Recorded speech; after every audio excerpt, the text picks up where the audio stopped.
And welcome, ladies and gentlemen, to the monastery, the open bar of the internet, the world's greatest shit show, and the place where we, the good brothers and sisters of this most holy of temples, seek enlightenment through the drunkest, craziest, and most batshit ways possible.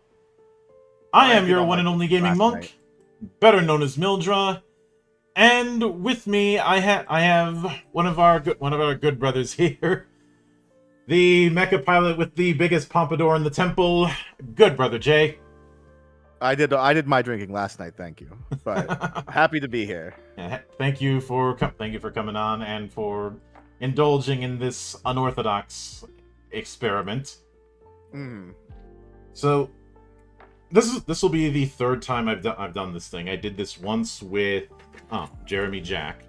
I did this once again with Spiracy of Full Screen Boss Fight. And now with you. And the big reason for this is all three of you have some degree of an artistic background. Yeah. And, well, in the case of Jeremy, doing character design is part of his day job.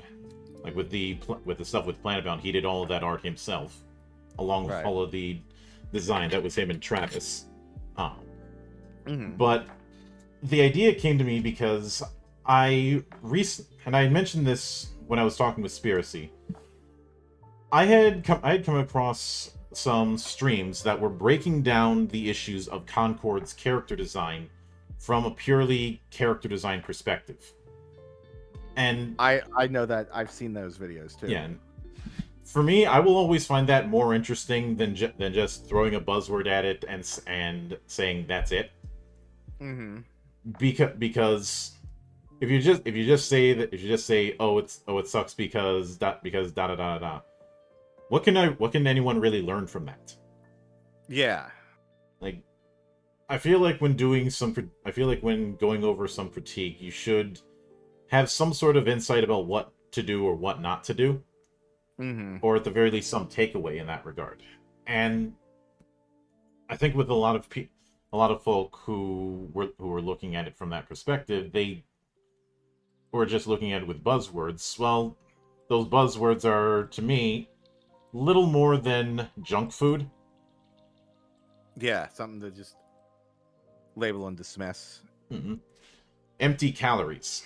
Emphasis on empty.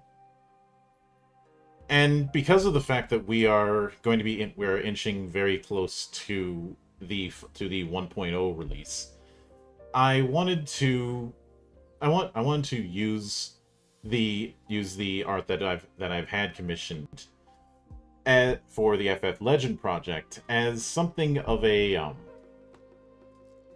palette cleanser or a counterweight, I guess is the best way to put it. Now, I'm gonna be screen sharing the matter.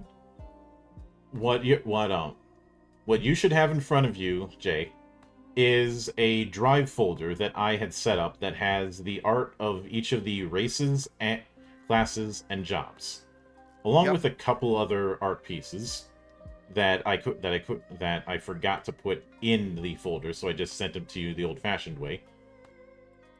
But the first one that I wanted to showcase, and let me activate the presentation.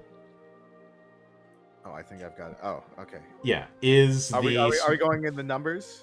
Not yet. Right now, just the splash art. So the splash art is the one that I sent you directly through DMs. Yeah. That's the transparent version. There's a one that has a bit of a background gradient, but that's not necessary. Right. This was the art that was on the cover of the PDF. I remember it. Yeah, this was done by Detective Kale, who I've worked with in the past. And if it looks like some of the art from the DS version of Final Fantasy III, that was my design. Oh, and thank you, Punktoast, for the follow. Hope you enjoyed the madness here. But thank you, Punktoast. One of the things that I wanted to emphasize was 4 characters representing 4 different styles of fantasy. Yeah. I believe I said high fantasy, steampunk, future, and modern. And Yes, I see. I believe the one on the right's modern. and thank you for this. Thank you for the sub, Punk Toast. Oh, thank you, Punk. That's very nice of you. Yeah. You won't be able to hear it because it's on the stream, but I have some interesting choices of audio notifiers. Like whenever someone follows me on Twitch, it does the clang from the God Awful Berserk 2016. When someone follows me, I either have the Kuga power up noise right before he transforms, or the Ultraman noise right before he transforms. The other one is the "Yes, I see" gag from that Godzilla parody with Animaniacs. Oh. But when it comes to he says love the audio notifications. I wanted to do something different with the audio notifications, so mission accomplished. But when it comes to the four characters, would you say that it accomplished what I set out to show, that there's multiple styles of fantasy that this game can encompass? Yeah, they all have a different look to them. Mm-hmm. I think it gets the message across very well. Yeah. I did have to cheat with some of the references, because with the future fantasy, I sent a few character design references from Destiny. Yeah, I can kind of see that with like the weird floaty crystal. Mm-hmm. And I do of the four, I will admit that my favorite is the steampunk entry, because we have not just steampunk, but steampunk with a little bit of Japanese. Yeah, I think the little steampunk samurai armor is very nice. Mm-hmm. And I know some people might say the weapon looks a bit ridiculous, but then I came across somebody who did a 3D model SketchUp of a pepperbox pistol in rifle caliber. Oh my god. No, I don't think it looks ridiculous at all. Back when I liked Borderlands, I always thought the shotgun with the giant like revolver cylinder was the coolest shit ever. And there are revolving shotguns, and but you're not going to see a whole lot of drum mags these days, because, well, have you ever tried to load a drum mag? Yeah, it's rough. It's not just rough; it's time consuming, because you got to load each individual bullet in the thing, and then you've got to crank it. And yeah. Whereas, I mean, you still have to load individual bullets in like a mag, but it's going to be easier, because all you have to do is just load it, and that's it, and you don't have to be very specific on how you load it. Yeah. Depending on the gun in question. I mean, there's some weirder ones. Like, I will always pick on the Owen. What's the Owen look like? That was that weird submachine gun from Australia where the clip is pointing up out of the top. Oh. I know why it's done that way, but it's still fucking weird. Where does the bullet eject? Off the side. Oh, okay. Like it's a standard SMG setup, and you mean the shell, not the bullet. Yeah, the shell. Sorry. I mean, it could be worse. I've mentioned it elsewhere, but I do not like bullpups because I'm left-handed.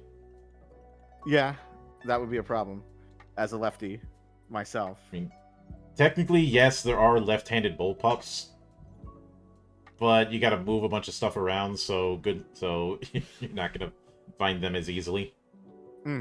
I suppose what you could do is like reload it like horizontally.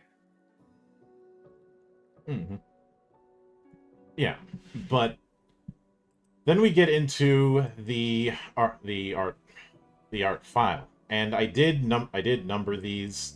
So if you have it by name, I had it by last modified at first, but yeah, have it by name so that it starts at 0 at the top. Mine is 0 race android. Yeah, that obviously wasn't the name in the original files, but I used that name to account for the auto adjusting that is going to happen in Drive. Right. But first one that we have is the 100%. android. This is the race representative for the android. So your robot characters. Mhm. The main reference that I sent Shun when I had them do this was several of the designs of the cast race in Phantasy Star. I love the casts in Phantasy Star. Mm-hmm.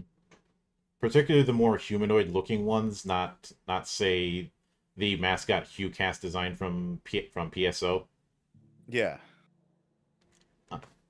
So although I do like that design, it wouldn't really fit with this particular setup.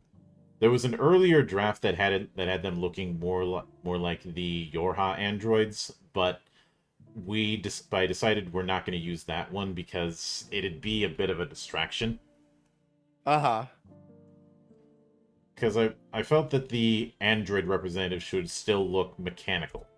Yeah, yeah. The Yorha androids aren't as mechanical looking until they're damaged. They are to reference an unfortunate game Too Human. Yeah, exactly. One of these days I will do a reconstruction of Too Human. I just need to have the right angle. Do you know what's funny? When I played Blood Omen like a few months back, and I found out that Dennis Dyack lost the rights to Blood Omen in a court battle, and I was like, boy, I hope he doesn't ever lose another court battle with disastrous consequences. Did anyone bring up to you the legal battle he tried with Epic?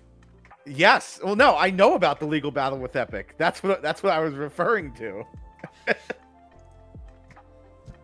I couldn't believe that that wasn't the first and only legal battle he had. He tried doing this before, and he lost. And then he tried doing it again, and he lost even worse. Yeah. But what do you think of the skirting that this particular image has? The second one, I like the second one skirt because I guess you can really tell that which one's a warrior and which one's like a mage by how their skirting's done. Because one of them's done to look like a long coat, and the other one's done to look like are they called pauldrons? No, pauldrons are on the shoulders. Oh, I forget what the waist. Tassets. Yeah, tassets. Yeah, I could definitely see it. But after that is the Aura. This is meant to represent the Aura, the same name from FF14. Uh-huh. You know, I think you need to make the woman shorter. Because for whatever reason, it's always like really tall guys and then like really short girls with the aura. Well, doesn't have to be. It's ultimately dependent on that's the table's decision, not mine. That's true. And she is wearing heels. But I had specifically asked to go into more of a wuxia direction instead of an explicitly Japanese direction. Yeah. And it's a different flavor of aura. I do like that we have a Dadao and a Jian, although the Jian's handle is a little bit longer than normal, since that handle is very much a hand and a half thing. Jian's are not hand and a half swords. No, they're one hand. They're the equivalent of a rapier. But maybe it's also supposed to be taken into consideration that one of the men might be wielding it, so the handle's a little longer to compensate for the fact that the men tend to be a lot bigger and taller. Yep. So then we have the Banga, and this was one where one of the watchwords that I had when I was submitting the outlines was familiar but different. Obviously, the Banga made their first appearance in Tactics Advance, and then later on in 12, which is taking place in that version of Ivalice. they are obviously they have a very salamander, very reptilian design. And Yeah. I thought it would be an interesting challenge to put the way their body type works into knight armor. I would say mission accomplished. Hmm. Especially like that helmet on the one on the right. Yeah. So it's just a face helmet that just he puts it on the front. Hmm. Where does it tie? The question is, where does it tie? Does it tie, or is it like one of those things where it's fastened to the back and like he can lift it up? I envision it as more of a more like a mask than a helmet. Yeah. Okay. And admittedly, one of them is more plate and the other one is more chain.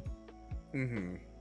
But I figured if you had the Banga in a more temperate climate, they would probably wear something that would keep all their body heat internal. Because remember, Yeah. they're very reptilian and thus cold-blooded. Yeah. Yeah. That makes sense. I mean, you're not gonna have to worry about that in the part of Ivalice you saw them in 12 because that was a very desert climate. Mm-hmm. You know, where you don't have to worry about maintaining heat. Yeah. But then now the next one is Cremier. Obviously, the image says that's what it says in the image, even though it's Burmesian. These were meant to represent the rat folk that you saw in 9.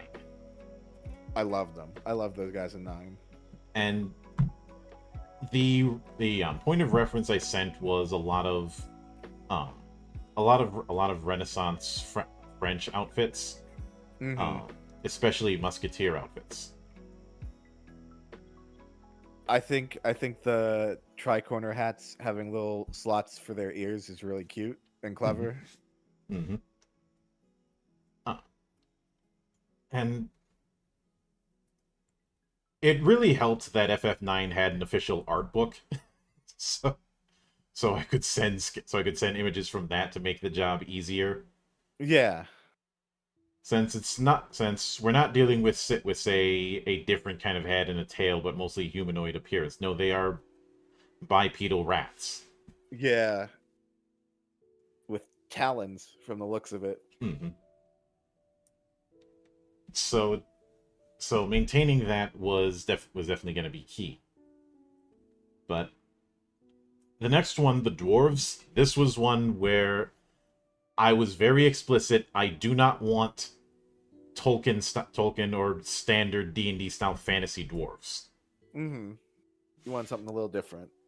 Well, the dwarves in FF aren't really in that motif anyways.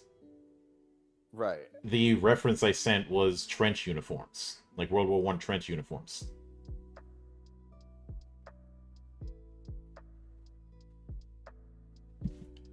And keep. I'd said to have them look like they're more modern type of mining characters. Yeah, that does show because those look like modern protective mine uniforms. Yeah, or excavation uniforms. Because they're more known for the whole lolly-ho thing that they like to say instead of the approach that you see with fantasy dwarves usually. Yeah, I am glad that that you can't really see the face. Apparently, they're green in in one of the games. Yeah, and I'm glad I didn't have these colored. Yeah, no, I think the completely obscured face behind like a beard and a helmet with some little eyes. I like that look. I think that look is very Final Fantasy. next is the Elvon, which the Elvon is obviously the elf stand-in, and as tempting as it would be to do the elegant elf, with high dress, we went a far more. I said to go a far more barbarian route. Mm. You know, I think it's a good subversion. Yeah, because with a lot of the depictions of elves, they're depicted as being high society or the like, despite being in forests, and usually English style forests. So I had said, what if you depicted them in forests where you had to have a different style of dress in order to deal with the climate. Yeah, where you have to adapt. I think I had said go with things like jungles, or even go with further north and lean a little bit north. Which I'd say you can kind of see in this, because they're more furs than anything else. Mm-hmm. Like, but it doesn't necessarily mean they're not adept at magic. It just means that they've had to condition their bodies to survive in the environment that you put them in. Because the idea of wood elves in like Warhammer Fantasy or the like, I found fascinating, but they still but they are still too similar to their high elf brethren. Yeah. In how they look and how they act. If they're foraging in the woods, they should not be as frail, in my opinion. Yeah. Am I saying that they should be bodybuilder bulked up? No, but no, but they should have like an athletic build to them. But then we have the Hume, obviously the human stand-in. There's a lot of ways that could have been gone, so I said go with American West steampunk. I think it paid off. Originally, there were only supposed to be two images per race, one male, one female. Unfortunately, we went with all three because I couldn't choose which one to go with of the two female entries. They both look really good. They're both. I like them both, so yeah. I completely get that. Yeah, and I appreciate the steampunkness, especially along the hats and along the stuff that's on their belts. Yeah. As far as a lot of those were June Chris's idea. I'd give, because whenever I commission an artist for these kind of things, I will give a set of bullet points and some thematic references, and then tell them to interpret it. Yeah. Because I can't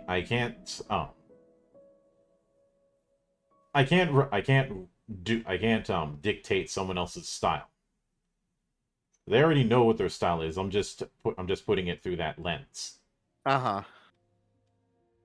Like if I had commissioned, and hello there, Soup.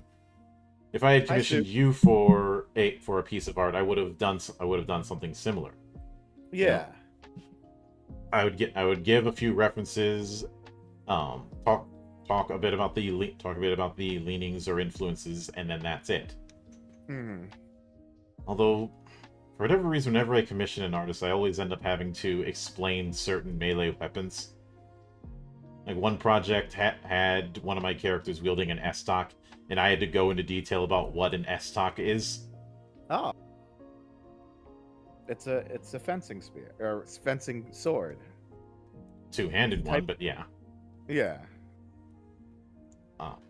But then we have the Mithra, the catfolk. You could just as easily use them as a stand-in for the Makote in 14 as the Mithra in 11. But I had said to go with a more Mongolian look.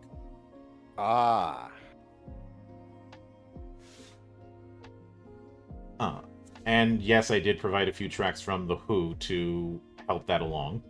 Yeah. Is one, music is just as much of a part of Final Fantasy as anything else, and two, The Who is fucking awesome.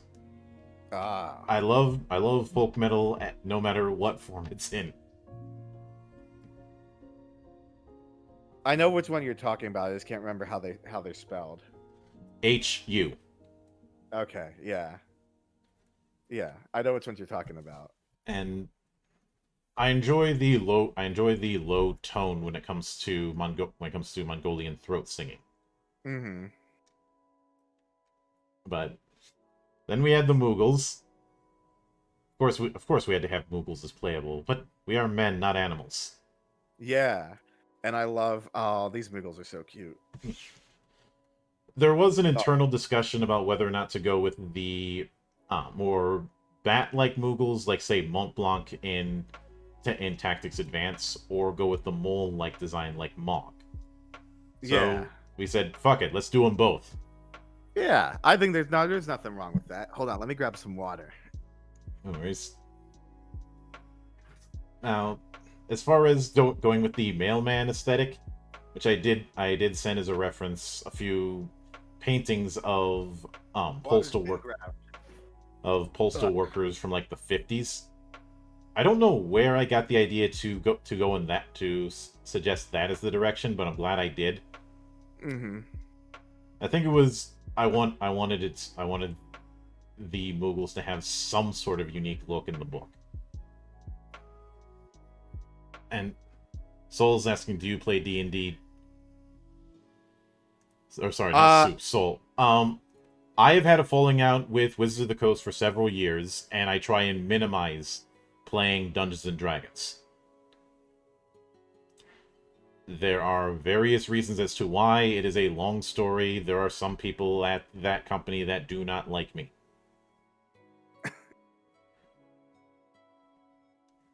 There's a lot of people. There's a lot of people in that company that don't like a lot of people. I think there's also the fact I could go into my experience as a playtester, but that's a whole other story. That's a whole can of worms. But like I said, I think the reason I suggested the mailman thing is because of the whole Mognet thing in 9. Yeah, no, I think it works. That, and I could have swore I saw one concept art of a Moogle carrying mail or letters or something from 14. I don't remember if it was 14 or not, but I could have swore I saw that as an image somewhere. What did they do in Kingdom Hearts?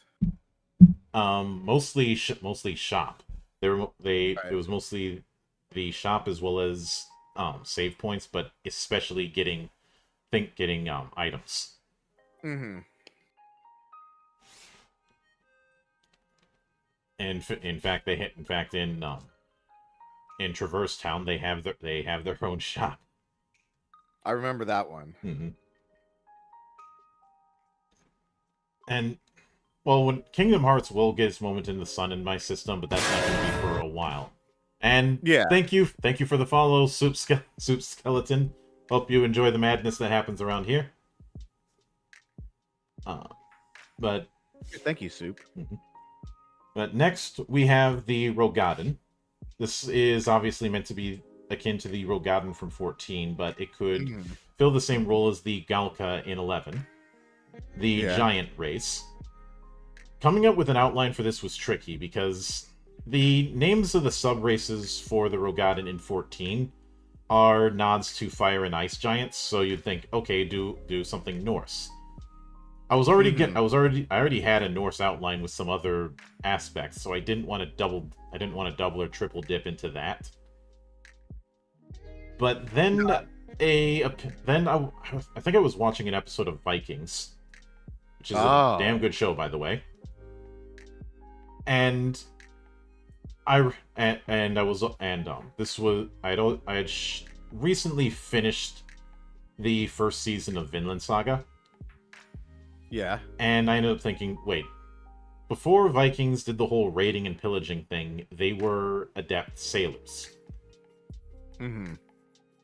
So I thought, what if you had a Viking culture that survived all the way to the Age of Sail, but kept a lot of the visual motifs and traditions of their forebears? And you get something like this. Yeah, that was the outline I had sent. Basically, imagine if a tribe of Vikings had survived all the way through the Age of Sail. Mm-hmm. They're wearing like the the way I see it, they're wearing like a kind of version of the gear that you see like those fishermen wearing in storms. Mm-hmm. It certainly helps that that one of them has a big ass spear. Yeah, and it looks like a fishing spear. Mm-hmm. And the reason to do that was to try and give a degree of identity to the design. So the references I sent were of course the kind of furs you'd see Vikings wear, but also early 17th century naval uniforms. Oh. But then we have the Ronso. I mean, Kimahri was one of my favorite characters in 10, so how could I not? I'm a big fan of Kimahri. I didn't want to just have the same outfit design from 10. So I ended up doing a bit of research, and I found out that the outfit designs that were in 10 were because they wanted something that would be combat functional for that particular species, which I'd say is fairly accurate. Mm-hmm. But then I remembered their home turf is Mount Gagazet, which is a very rough and a very cold kind of climate. And in one of the interviews that I read, apparently the big influence was the Rakshasa in myth from several parts of East Asia. Yeah. Which is somewhat amusing because the Ronso have more of a lion look, and Rakshasa is more often than not depicted like a tiger. But I could definitely see. I think at least Kimahri looks more tiger-like to me, but I do think a lot of them have a more lion-like look. Mm-hmm. But the reference point that I sent was that of Tibetan monks. And that's why they have the beads. Both the beads and the cloaks. Mm-hmm. And I'd sent designs of multiple sects of Tibetan monks because the color of them that can be a way to determine sects. The only one I didn't send was any yellow Tibetan monk designs, because that's a complicated thing. Yeah. You may recall, if you dig back into the deep lore, one of my earliest reviews was of the Tibet RPG, and in preparation for that, I ended up studying a lot of the state of things with Tibet over the decades. Also a lot of Buddhism, but that's going to be inevitable. Tibet, the role-playing game. Yeah. Which is depicting a Tibet in 1960, where all of the superstitions are actually true. There's a free version of it called Monastic Edition that just has the character creation process for the monk archetypes. Okay. It's an interesting beast, and the guy behind it has made several TTRPGs that have very interesting premises. That being Vajra Enterprises, and for whatever reason, my old ass interview is on the wiki for the Tibet role. Oh. Yeah, that's really good. That's good. Congratulations. Yeah, somebody cited my review from 9 years ago on the Wikipedia entry Holy for moly. the game. Like if you look it up and look at references, there's a link to my old video. Let me see. Let me go. I'm gonna go look it up right now. Yeah, Tibet the role-playing game. If you look up the Wikipedia entry and look at the bottom, at least it was the last time I checked. I don't know if it got edited out. There's Vajra Enterprises. Yep. Tibet game. Mm-hmm.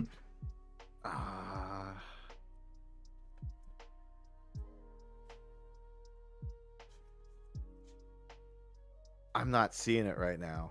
I'll have to double check later. Obviously, I can't do it now while I'm screen sharing. Yeah. But next we have the Tarutaru. We went with the Tarutaru instead of the Lalafell because I do not like the proportions of the Lalafells. Right. Like Taru. They look like squirrels, like little acorns. Yeah. And the Lalafell just look like toddlers, kind of. Yeah. It's because of that Zan and I have had the running gag of the Lalafell space program. Yeah. As well as do your civic duty, bully the potato. Oh, they get bullied a lot. Good. But given that lore-wise the Tarutaru are described as making up for their shortcomings in physical strength with their magical ability, I had sent references to wizards and priests as what to go into. Mm-hmm. They also kind of remind me a little bit of I don't know if this is specifically Tolkien, but the outfits that like the Rankin and Bass hobbits wore in those cartoons, in those animated films. I could see it, though that wasn't intentional. Right. Oh. Although speaking of that, tomorrow I'm going to be ripping into that one guy who said that there's no such thing as lore in Tolkien. Oh yeah, that was dumb. I mean, he says that, and I'm like, well, apparently Tolkien didn't get that memo if his letters are any indication. And it's like, well, then why even bother? Why do you need the brand? If there's no lore, who cares? A lot of bad actors have tried to dismiss the idea of lore because they want to do quote unquote their take on things. Yeah. Oh. But anyways. Next is the Varg. This only showed up once. This is a representative of the werewolves that were in 5. Ooh. And that one of them's got horns. Mm-hmm. That was June's idea. Mm-hmm. The reference point that I sent is I had said, I know it'd be tempting to do a European take because of the whole werewolf thing, but let's go a bit Greek with the concept. Okay, yeah. Like more instead of some Renaissance European, let's go with a Greek soldier.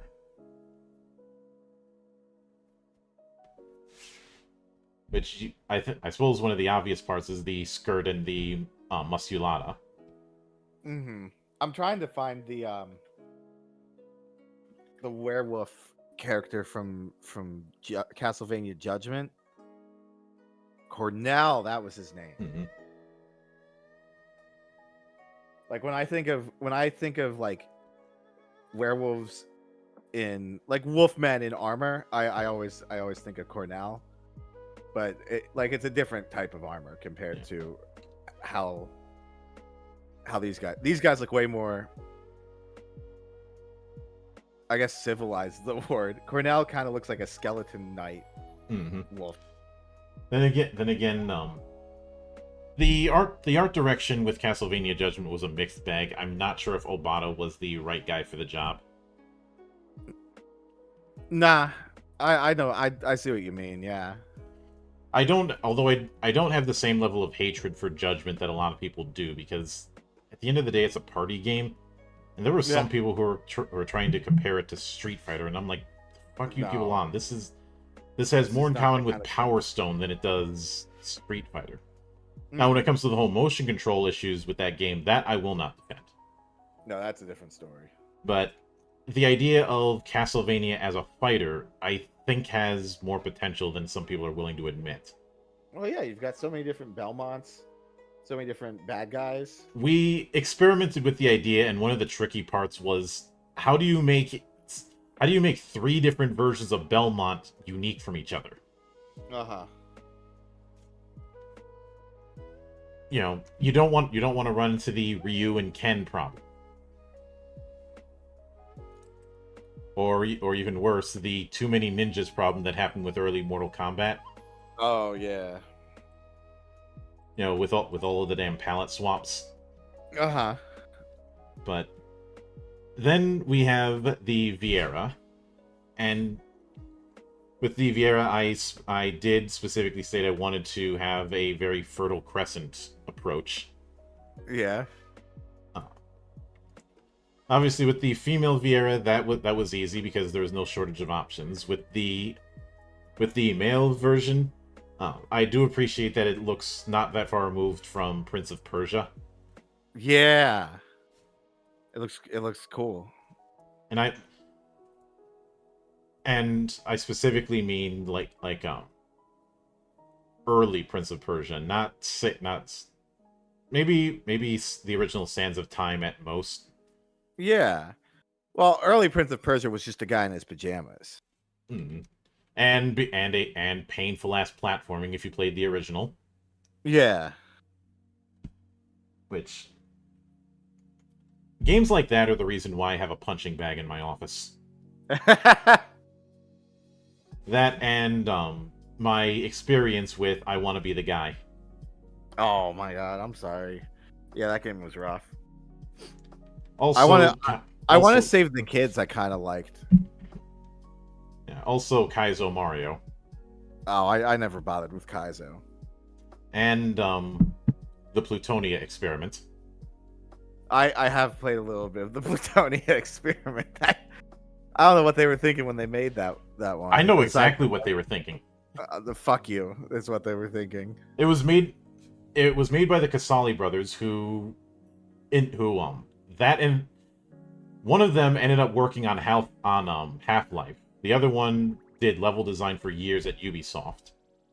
Both of them have jumped around between a bunch of different studios, and in an interview, I believe it was Dario had said that he made the Plutonia Experiment for people who had already played Doom 2 on Ultraviolence and wanted a new challenge. And added, I don't have a lot of sympathy for people who pick it up on Ultraviolence and then complain it being too hard. Yeah.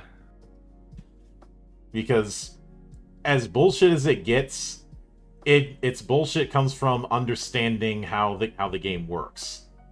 Yeah. I've stated that there's a line between incompetent game design and evil. Evil is not necessarily like predatory practices in this sense. Evil is when you understand how the game design works and you use it against the player in every way possible. Yes. That is why I consider the Plutonia Experiment evil, especially since it had that habit of putting out way too many chain gunners and have a Archvile hidden to keep bringing them back. Yeah, no, they know what they're doing. Mm-hmm. But Viera is the last of the races. Then it comes to the classes and jobs. Now, technically speaking, as I hinted at when you did the Sage video, we only have 4 classes: Warrior, Expert, Mage, and Adept. And then you have different branches of those classes. You have the jobs, which is where you get your actual features from. Your class just determines how you develop HP, MP, and skills. That makes good. That's a really good way of handling it. So when you're doing character creation, you're picking your race and getting the benefit from that. Then you're picking your class and 3 jobs. Yeah. Each of the classes does have a set of jobs associated with it, and the rule is you need to have at least one that's associated with your class. Right. Now with the design for Warrior, I had said to lean into the Dissidia design of the Warrior of Light. Particularly the alt look instead of the basic one. Oh, let me go look at the alt. Let me grab the alt look. That was the red armored design that was meant to be a nod to the original game. Oh, yeah. Yeah, fighter. Mm-hmm. Oh, I see it. Yeah. Yeah. Mm-hmm. I love it. Yeah, and I love the way the armor came out on this one, and his hair is very fighter from Final Fantasy 1. Yeah. One of the things we leaned into with the four classes is each of them representing one of the original 4 crystals. Yeah. Warrior represents the Earth Crystal.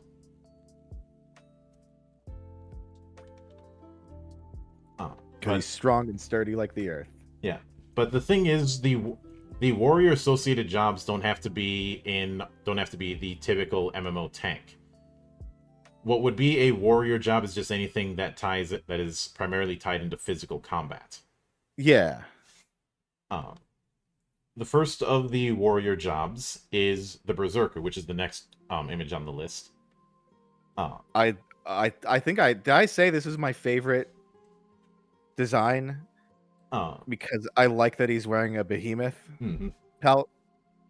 Yeah, the behemoth pelt idea was my suggestion because I felt that a Berserker who's usually wearing some sort of furs should have an animal that is more FF adjacent. Yeah. And I had flipped a coin between whether to go with a Coeurl or a Behemoth. If you had gone with a Coeurl, instead of horns, it would have just been like the whiskers. The whiskers would have hung down like bangs. Mm-hmm. Which could have been a cool look, but I think Behemoth fits better. Yeah.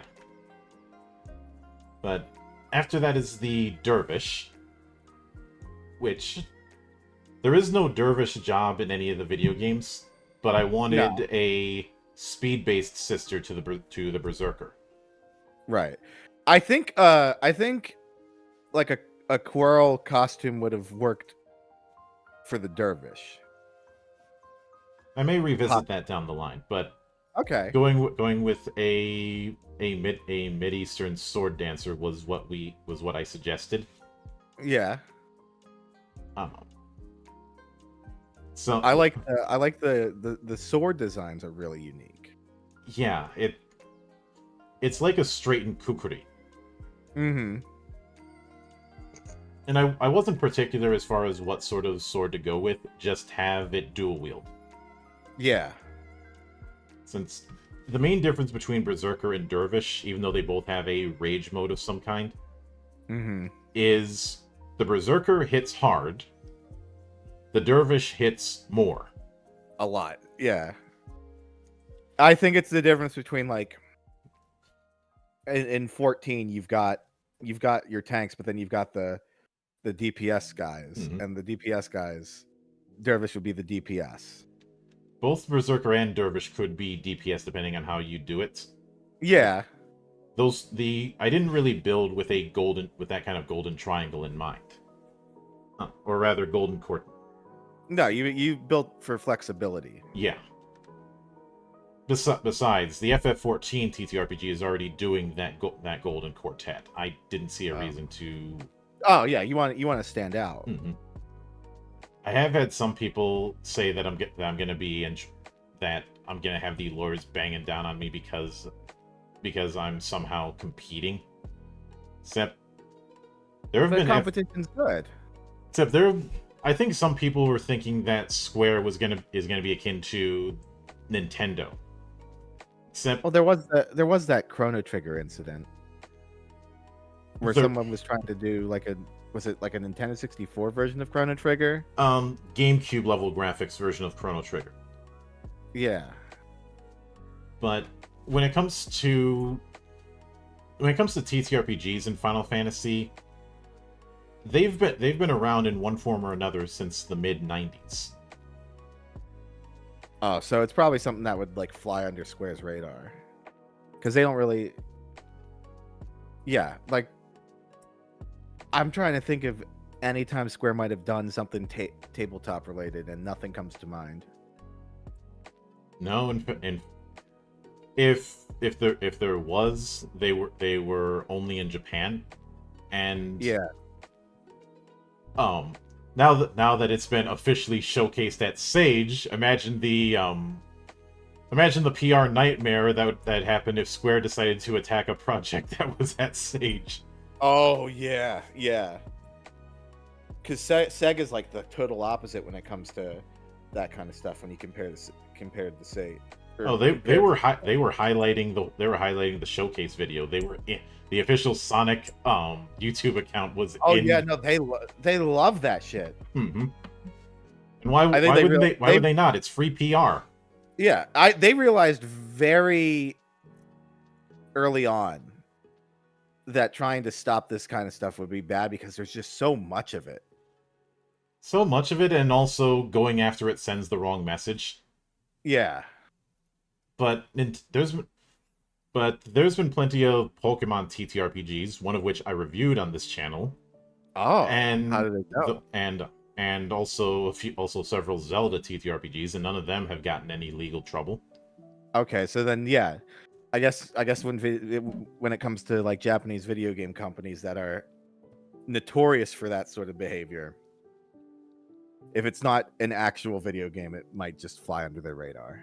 Yeah, and there have been plenty of FF fan video games through RPG Maker. Yeah, I think there was one project that I was keeping an eye on that ultimately didn't go anywhere, called Final Fantasy Zero. I think I remember that. Yeah, but then there's the Dragoon. This of the warrior entries. This is one of my favorites. Oh, and it's another one. Now, what? I'm trying to think. Like that's not like a Bahamut skull or anything, right? No. It's just meant to be a nondescript dragon head. Right. And that was June's idea. The only things I had said was I wanted a dragoon design that leaned a little bit more into Eastern style dragons than Western, and I wanted the weapon of choice to be a Quandao. Right. I did send references of Guan Yu, but that's as far as it went. Yeah. Well, I mean, it still works because I'm pretty sure at least early dragoons would had like weird dragon shaped helmets. Mm-hmm. Like Ricard and Kane. And then they stopped doing that for a while, but I think they brought it back with 16. They did. Yeah. Now keep in mind, in Japan, Dragoon is Dragon Knight. Same thing, in my opinion. And but when it came to the spears used and the armor, it still leaned a little bit European, and I wanted to do something different. So Eastern is a neat spin on things. Yeah. And I could easily see some interesting fight scenes with a leaping dragoon and an Eastern dragon. Yeah. But, if they are like Eastern, maybe I wonder if there's like a way to reinforce style dragoon. of course, mechanically, whether it's East or West, it's still doing jump and still doing dragon arts. Right. But like you could have like maybe like it spins in a spiral when the knight jumps. Like the way Eastern dragons will spin. That could be a possibility, but that's something I would leave up to an individual player. Right. I do envision them having the same level of acrobatics that you see in a lot of wire fu and like a wuxia picture. Yeah. Now, whether or not they would fly by riding their lance is another matter entirely. The same way in a lot of wuxia stories, you see someone standing on their own sword and flying through the air. Yeah. Like Crouching Tiger. Yeah, but I've often told people that is just the tip of the iceberg when it comes to wuxia. Mm-hmm. But, or those puppet, like Thunderbolt Fantasy. Mm-hmm. Which the funny thing about that is that when it comes to Thunderbolt Fantasy is it was one of the rare cases where even though there is an official release, I tell people to go with the fan subs. Oh. Because it's not because fuck Crunchyroll or anything like that. Even though I have my issues. It's because Crunchyroll uses the Chinese names, right? Here's the problem. The Thunderbolt Fantasy was a collaborative project between Pili, the puppet company in Taiwan, and Ganda Robuchi's company Nitro Plus. The audio that you're gonna hear from it is the Japanese dub. Yeah, but like they call Shofukan like Shang Bu Huan. Yeah, in the subtitles, and that does get confusing. Like that, I was always confused during the by now we're on season 4. I'm used to it. But the fan subs don't do that. They call him Shofukan? Yes. Good. I need to find the fan subs in the future. Also, since you brought up Thunderbolt Fantasy, I will simply say, I see. Also, thank you for the sub, Brind. I appreciate it. And hope you enjoy the ad-free version of our bullshit. But I do have to say, fuck Gale. The enigmatic Gale? Yes. Is that who you're talking about? Yeah, fuck that guy. I like him, but he's a prick. Remember, there was that line in season 1 about how if you got everybody who Gale had pissed off into an area, you could hold a parade.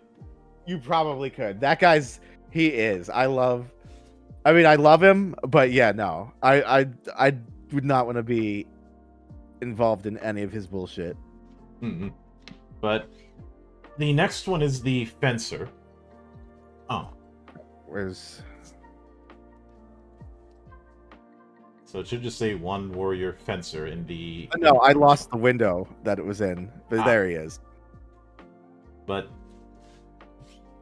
when it came to the fencer design, there were a couple things that I had sent as reference. One of them was Ike from Fire Emblem, and another was Kurosame from Final Fantasy Type 0. Wait, why Ike? I don't remember why. Because Ike's not a fencer. No, neither is Kurosame, but I wanted that professional-looking swordsman aesthetic. Yeah. Yeah, I understand. Mm-hmm. And the thing with the fencer archetype is that they are a weaponized version of I challenge you to a duel. Mm-hmm. They're all about taunting an enemy and forcing that enemy to focus on them exclusively to the detriment of other targets. Yeah. And there's lots of classes, like there's a lot of tabletop classes that have characters that benefit from that sort of thing. Mm-hmm. I'd say it's a bit easier in ours because we made the decision early on to not use grid combat. Oh, what style of combat do you use? Just a row based system, front row and a back row setup. Oh, okay, yeah, yeah, like Final Fantasy. That makes sense. Yeah, 1 to emulate the source material, and 2 to use that space to do other things. Like if we had done standard grid combat, then we would have to put more focus on the area of effect of different spells, and that was a question that we didn't feel like answering. Right. So instead of like trying to move characters into position, it's really just like you can attack them. We just have to roll to see what happens. Yeah, I also didn't want a bunch of kicking circles or people just going into melee and then sticking with that one melee until somebody drops. Right. That might work for a tactics affair, and there have been some people who've tried to put tactics like grid combat into the game and then stop because they realize how much that would snowball into everything because of how tightly we wrote the mechanics. Right. And by that I mean if you try and change one little thing, it has a ripple effect into other mechanics. So if you're trying to introduce tactics style grid combat, that snowballs into everything else that has to account for it. And some people have tried with these. I know Sieg is working on a zone-based system for his homebrews. Oh. We have an entire forum in the Discord server just for homebrews. And I want to run homebrew jams in the future. That could be fun. You know, something really akin to I'm a big fan of the Sword Timber concept that I see some artists do every September, where they basically design a sword a day based on a one-word prompt. Yeah, it's a pretty cool idea. It is.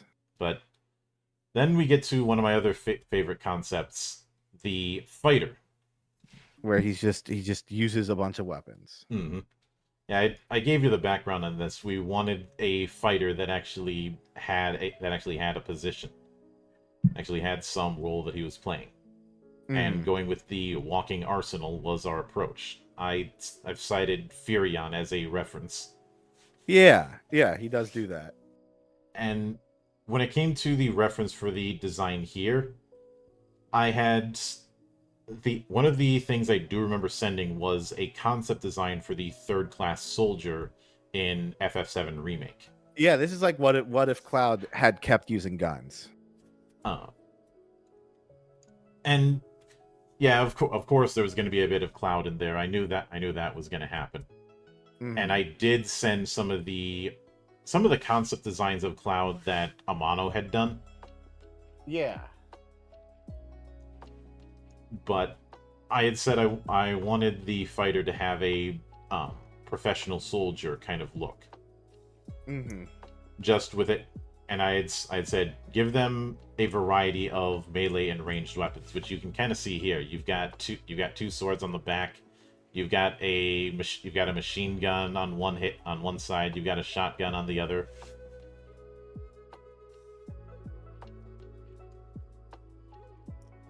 The shotguns. I was wondering what the other gun was, but yeah, shotgun. A double barrel shotgun. I love it. You know, at late game, someone who has the fighter job and has all circles unlocked is going to have 10 weapons.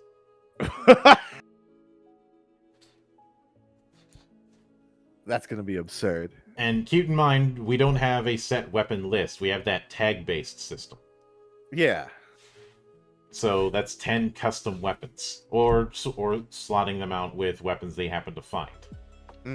So like fighters who you go to when you're not sure what the situation is going to be, and you need somebody that's flexible. Especially since, for most cases, if somebody has multiple weapons, they need to spend an action to switch. fighter can do that just by attacking. Like he can Right. hit with one weapon, then switch to another one. And at high ends, he can do whole combos with each attack using an individual weapon. He just becomes Devil May Cry.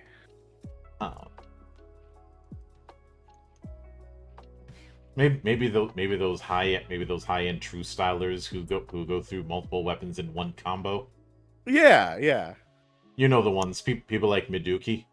Yeah, no, I've seen those fucking combo videos. They go crazy. Mm-hmm. Then we have the Knight. I do remember the advice I had sent is think of the uniforms that Seeds had in 8 and just imagine a more armored version of that. Mm-hmm. He looks very professional. Mm-hmm. The hat was June's idea. I did say that I did advise a greatsword, which we most certainly have. Yeah. So would the Knight be a more defensive version of Berserker? Or like a defensive alternative? Not necessarily. And how whether you're going offense or defense is going to be a player choice. It's about how you're going to be using the tools. There are some classes there are some jobs that are very much designed to be more defensive. The Knight job is focused on the break abilities. And the way we have them work is when you inflict, say power break. If they're doing a roll that break ability is targeting, it puts a cap on the D20 roll. In other words, at a certain tier, they can, if they have power break and if they're using a physical attack, the D20 on that can't roll higher than 15. Like if it rolls over that, it's considered 15 full stop. Yeah. So Knight is more of a disabler than a tank. That's not to say it can't play a tank role, because keep in mind you're picking 3 jobs. So how you develop that role is going to be based on the combination of those jobs more than anything else. Mm-hmm. But like when it comes to job synergy, the only thing I can think of in recent memory is how busted they made Monk and Thief in Baldur's Gate 3. Although monks and rogues have always had some degree of bustedness. Although so I do recall in Baldur's Gate 1 and 2, monks were not good. Yeah, because they were using the 3rd edition rule set, and monks in 3rd edition suffered from MAD, or multiple ability dependency. With most classes in D&D, you need only 1 or 2 abilities like Strength or Constitution in order to be decent. Like if you're a fighter, you're mostly just going to need a high Strength and a high Con, and anything else is just a bonus. Monks needed at least 3 of the 6 ability scores high. They needed high Dex because you're going to be wearing light armor, so you need that Dex bonus. You needed high Con because you're going to be in melee, and you needed high Strength for your actual attacks. Yeah.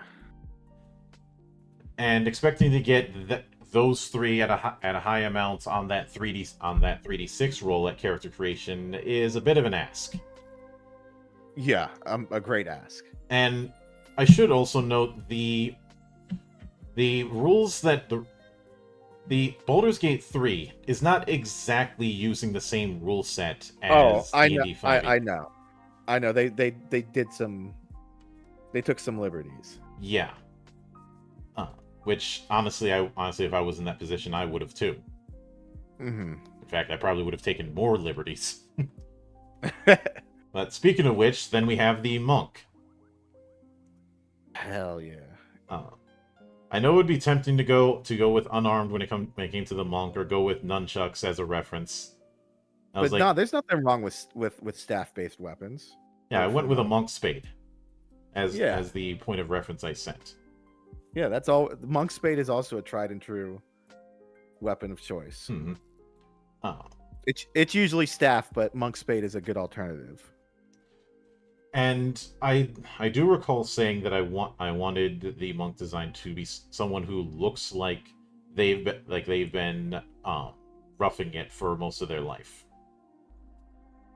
Like they're not the kind of person who's just writing down scrolls in in some far off monastery. No, they're out getting into fights.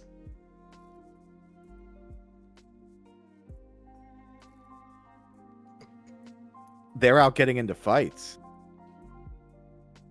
Not necessarily with other people, sometimes with bears. Right. Okay. Because it's not like a monk with.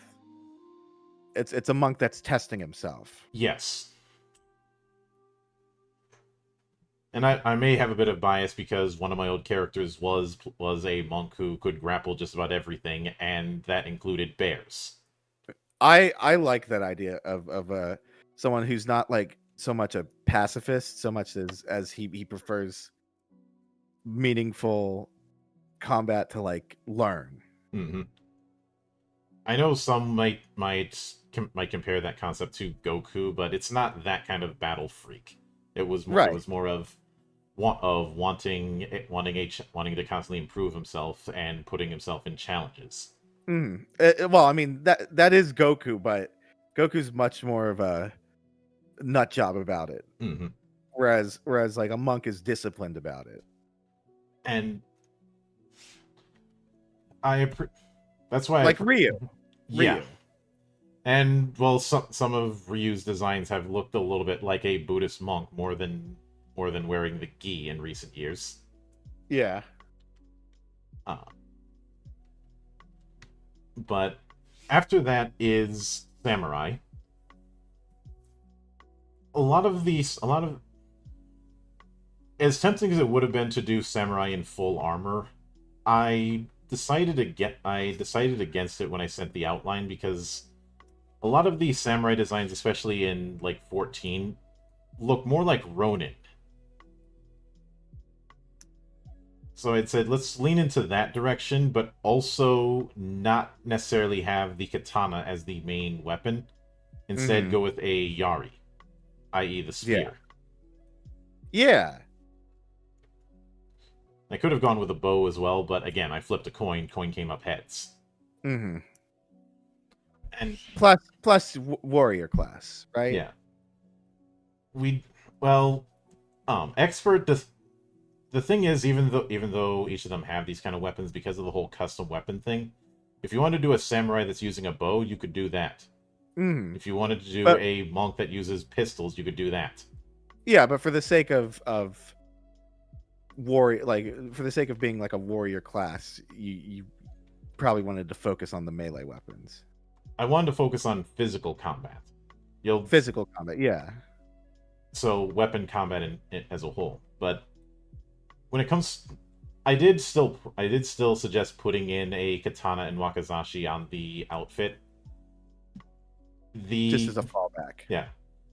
The cross guards on the waist, that was not my idea, but I kept it because I could easily see those as being like cross guards of samurai who he's defeated.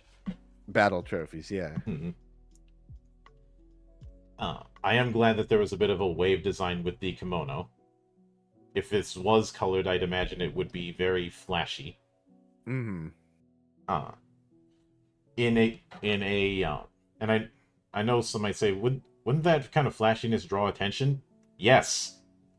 In the same way that a kabuki actor is going to draw attention. Yeah. I mean, samurai aren't supposed to be stealthy. Well, not if they don't want to be, but if you need a recent example of that sort of kabuki like aesthetic, just consider Dibotsuki from King Oger. Oh. Wait, what's his Wait, was that his name? We're talking about the bee. We're talking about Yep. Hachio. Kaguragi Dibotsuki. I knew. Okay, so I knew Kaguragi. I didn't realize Yeah. his last name was Dubosky. But they all, honestly, all of them have like crazy last names. All of those last names are a bit of a inside reference Yeah. because it's Japan. Hmm. But the way he moves, the way he dresses when he isn't transformed, and the way he talks is very much akin to a kabuki actor. Yeah, and he always puts on a performance, and whether that performance is just being flashy or he's performing being a traitor. Yeah. That whole royal family is certainly built on lies. Yeah. But that's what a performance is.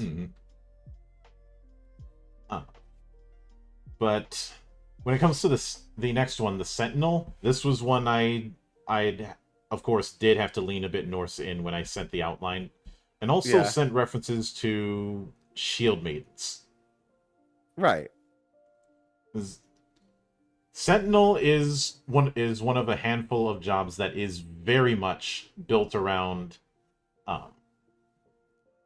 defense, built around being tanky. But Sentinel does it in a unique way, in my opinion. Since the approach with them is you can step down your damage die for attacks, and in doing so give yourself a static bonus to defense. Now the reason you'd want to do this is anytime you roll a 1 on damage dice with your attacks, you gain an Overwatch point, and those are spent on their specific techniques. Is an Overwatch point like I'm thinking Shadowrun Overwatch. No. Oh, that's just the name. That's just the name for their special techniques. Okay. So they do shit damage until they start using their techniques. But while they're doing shit damage, they're doing high defense. Right. That's the motif when it comes to the Sentinel. Because I figured if we're gonna have jobs that are defensive, let's do it in a way where there's more than one way to do it, and it's not just I have high defense, so I'm the tank. Since because of the fact that we're not doing grid combat, it'd be harder to make that work. Yeah. In grid there is the what's the move where somebody in the party takes damage that was aimed at somebody else? Cover? We already have that covered. But I'll get to that later. Right. The main thing I had said was an oversized decorative shield was necessary as a weapon. Since a lot of people overlook the idea of shields as a weapon. Well, there's at least 2 examples of shields as a weapon in popular culture. One of them's Goofy. Yes. The other's Captain America. For a split second, I thought you were going to say 300. No. But you remember Cassandra did that. Cassandra, I guess Cassandra in Soul Calibur does that. Shield bashing. Yeah, but that's a fighting game. You'd expect that. But yeah, not in 300. Yeah. But then that's another matter. But then we have the Sniper. Sniper was originally Archer before we realized if we call it Archer, people are going to think that you need a bow and arrow for this. Yeah, no. Sniper or would Marksman also be like the same problem that Archer has, where it has to be guns if they're Marksman? Yeah, and I felt Marksman was a bit too lengthy of a name. Okay, that's fair. And I think Sniper works because Like when you look at One Piece, Usopp is always called Sniper, Mm-hmm. and he just uses a slingshot. Yeah. But the references I do remember sending were Pike and Shot era military uniforms as well as Civil War uniforms. Yeah. Which, Oh, Civil War. I was thinking, and this is probably because I just played Conscript, that this has like a World War One kind of vibe to it. no, I was going earlier. I was going Napoleonic era Oh. with the references I sent. Because I know it would be tempting to have the ranged character use a bow and arrow, but I wanted to showcase you can do more than that. Right. So you have someone who looks like they would be a standard rifleman in an army in the in a war in like the 17th century. Yeah. Here, let me send you the default outfit in Conscript. Because that's where I got the vibe from. Yeah, I could see it, especially with the one on the left more than the one on the right. Oh, the one on the left is like where you start out with, and then like he gets knocked out. The one on the right is like Leon with his jacket off, basically. Yeah, I could certainly see it. You might get a kick out of the game Hell Let Loose.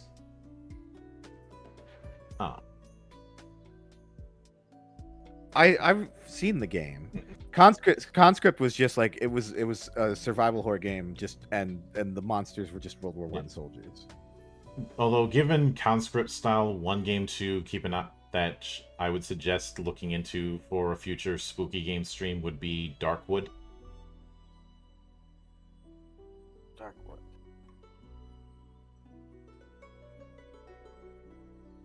Oh, that could work. Especially given the same reverence and the same sense of patience you need when it comes to using firearms. Mm-hmm. I also love Conscript's pre-rendered 3D. Mm-hmm. But I'm a sucker for that shit. Yeah, with the main thing mechanically that you get with Sniper is the called shot and aim abilities. Yeah. But then Weapon Master, which I do like the power armor like approach, which was a bit unintentional. Right. But the central idea with Weapon Master is that they are on the opposite end of the pendulum to the fighter. The fighter brings along a bunch of different weapons. The Weapon Master is good at getting the most out of one particular weapon. Right. This is mainly accomplished by the fact that they have a set of exclusive abilities that are dependent on their weapons' tags that other jobs don't get. Ooh, like, for example, what could somebody do with what could a Weapon Master do with the weapon that they're holding that other people couldn't? Well, hang on a sec. I'll need to grab the PDF. Which, as big as the current PDF is, I shudder to think how big the final one's going to be once we put all the monsters in that. Because we've got about 200 monsters in the full thing, in the full text. Yeah. So this thing is going to be hero system big. I mean, the core PDF is already 413 pages, and that's before we put in the advanced rules and the full bestiary. Yeah. But for example, the elemental tag just has it that weapon does elemental damage. Right.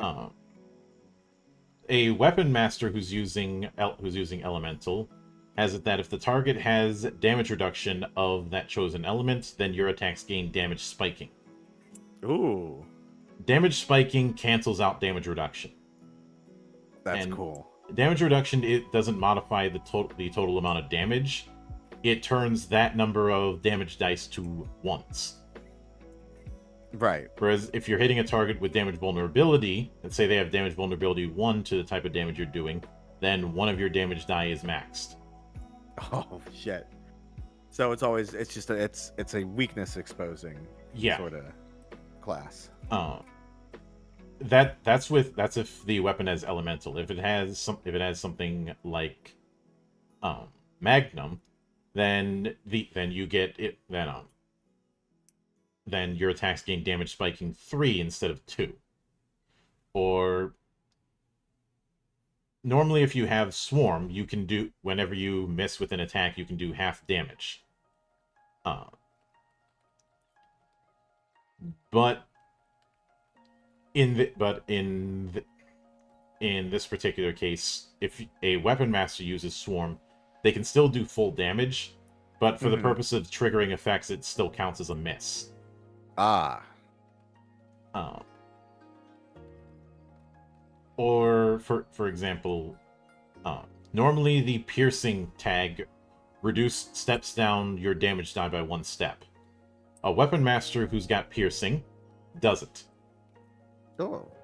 So I think you can see what I mean when I say that what the weapon master can do, even if it's with their particular focus weapon.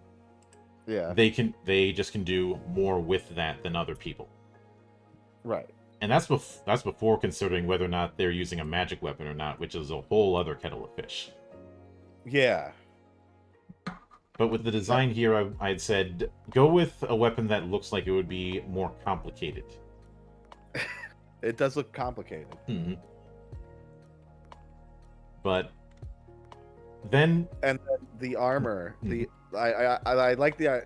In my interpretation is that the armor is all designed to help enhance that weapon. Yeah. That's why it looks so tech heavy. Mm-hmm. That, and obviously I wanted to show that there's a variety of genres that this can encompass. Yeah. But then when it comes to the expert, figuring out a design angle for the expert class was tricky. So I just said go. I did lean into the design of the protagonist from Crystal Chronicles: My Life as a King. Ooh. Just that sort of plucky design. Yeah. Or Bart's. Yeah. Also kind of comes to mind. But I really liked Bart's in Dissidia and NT. Yeah. Yeah, I was always a big fan of Bart's in those games. Yeah, but the first one that we have from the expert, an expert is meant to be the skill monkey archetype. Like they get more skill training than the other classes. Mm-hmm. And they can use skills better with their limit break. But the chemist, I did specifically state I wanted a chemist who chemists are basically the item master. They have more item slots than other characters. Right. As well as access to the mix ability, kind of like Riku's overdrive in 10. Yeah. Oh, mix was used a lot. I think it's called compound in Bravely Default. Mm-hmm. But I wanted somebody who's more of a field alchemist rather than an alchemist stuck in their lab. Yeah. And I remember and when it comes to the weapon that you see on his hip and the thing that you see on his wrist, I remember tooling around with this idea of what I called a potion loader. Yeah.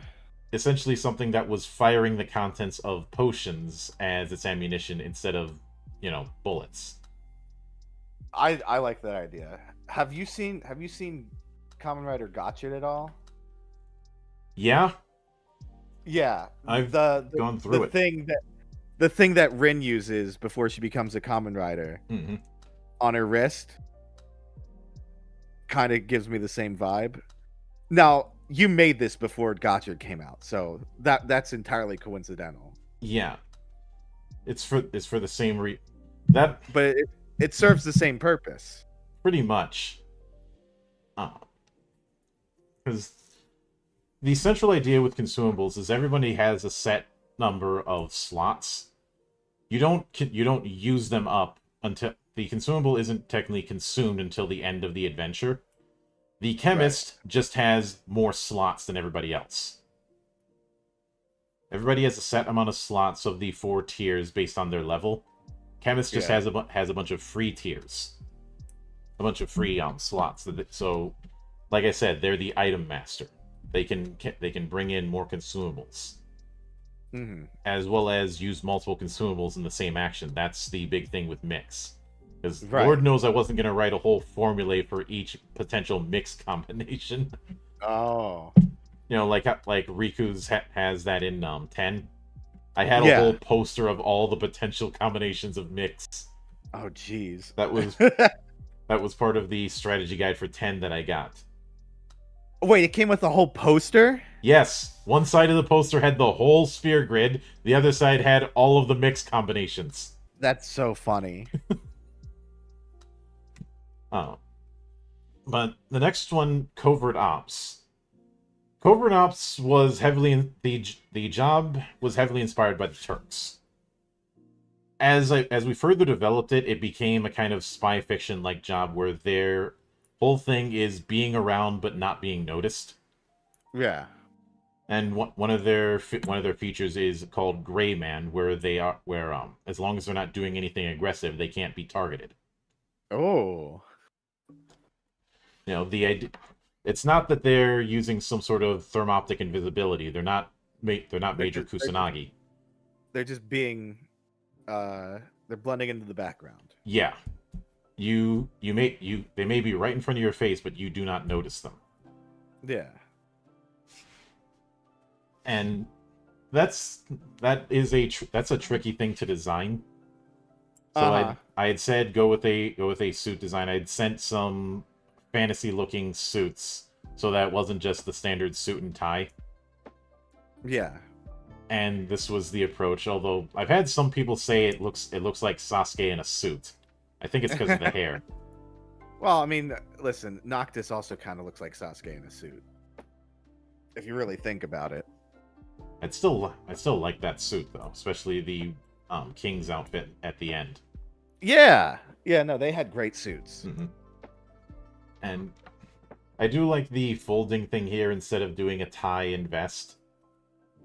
Yeah, I've seen that in other designs. Like some people, I think it's also like a kind of fantasy bulletproof vest. Mm-hmm. Sometimes. I remember seeing this in a handful of photos I'd see for some sort of fashion show. Oh. I don't remember what magazine I saw it in, but I know one of my friends, when he needed outfit ideas, he would just grab a copy of like Vogue magazine and look for it for ideas.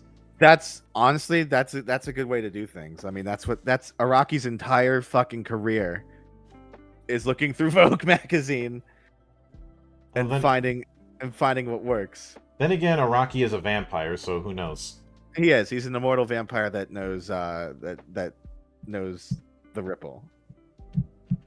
Apparently, because he looks seriously. No matter what year he looks like the exact fucking same. Not. I think he's only just started to have gray hair. Mm-hmm.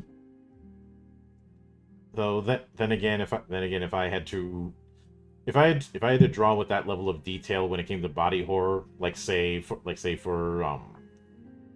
Golden Wind, I'd probably get gray hair too.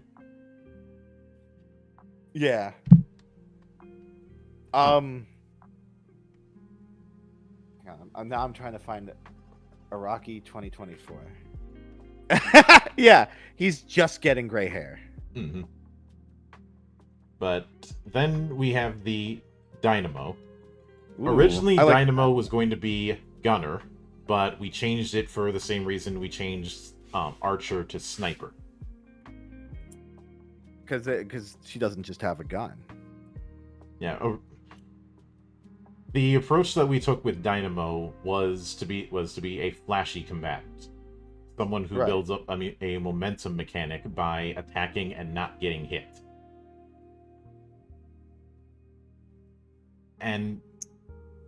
I did send Yuna from Yuna's outfit in 10-2 as a bit of reference, but I also sent references to Lady from Devil May Cry. Yeah, yeah.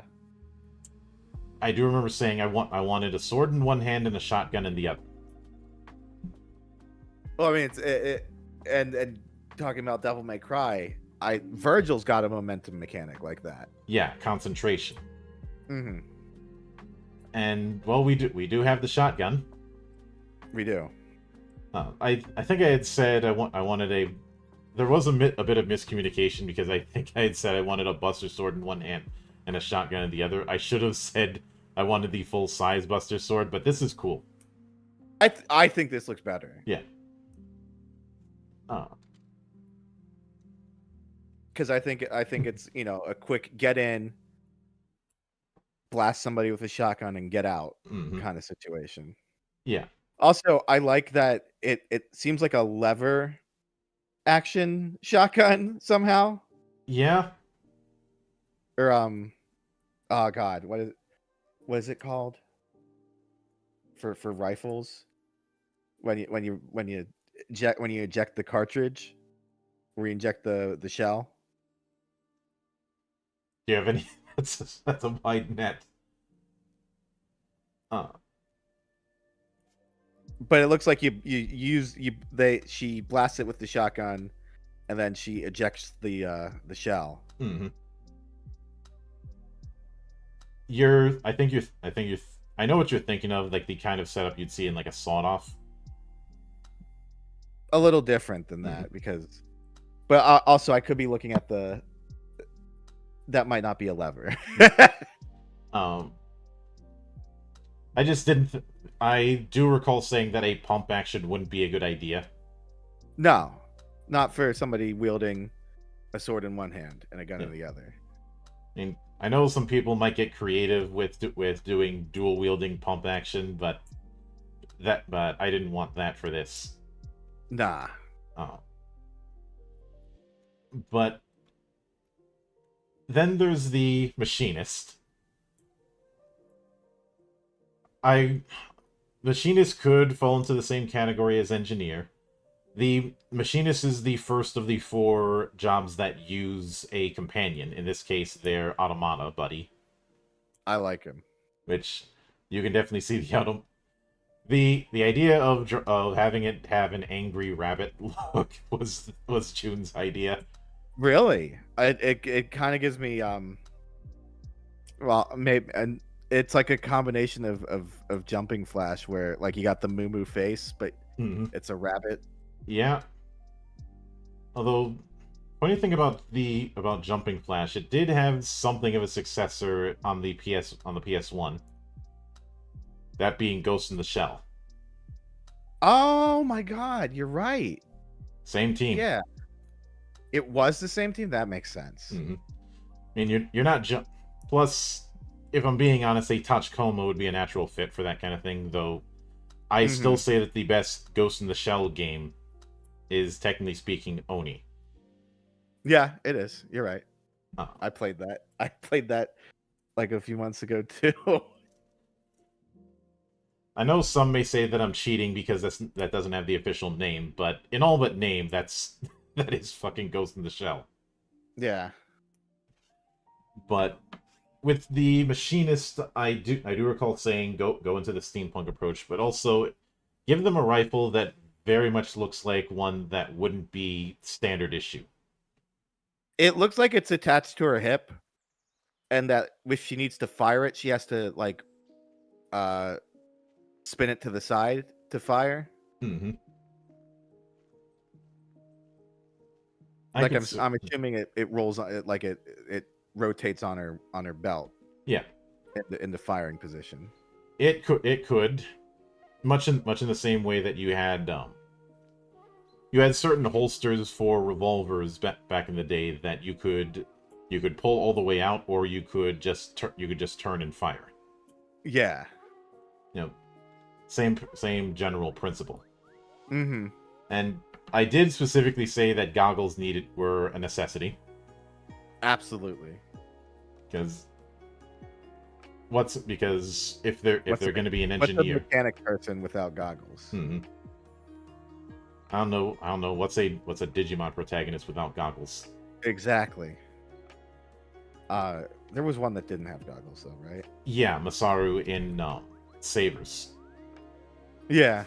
But Masaru is hot-blooded as hell, so he gets a pass. Yeah. But the next one is the Entertainer. Now, there isn't a job specifically called Entertainer in any of the video games, but Entertainer was meant to be a fusion of Bard and Dancer. Okay. And there were a few reasons that this was done. One, the only difference between them is one of them buffs and the other debuffs, and I didn't think that was enough to warrant them being two separate jobs. Yeah. Secondly, Bard carries a certain connotation about needing a particular instrument, and I didn't want that to be a thing in this.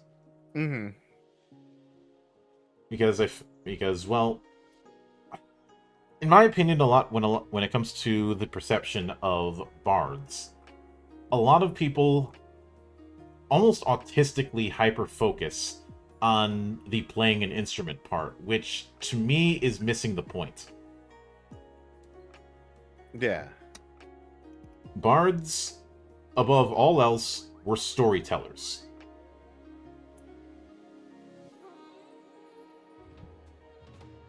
Playing an instrument and singing was just a way that the story was conveyed.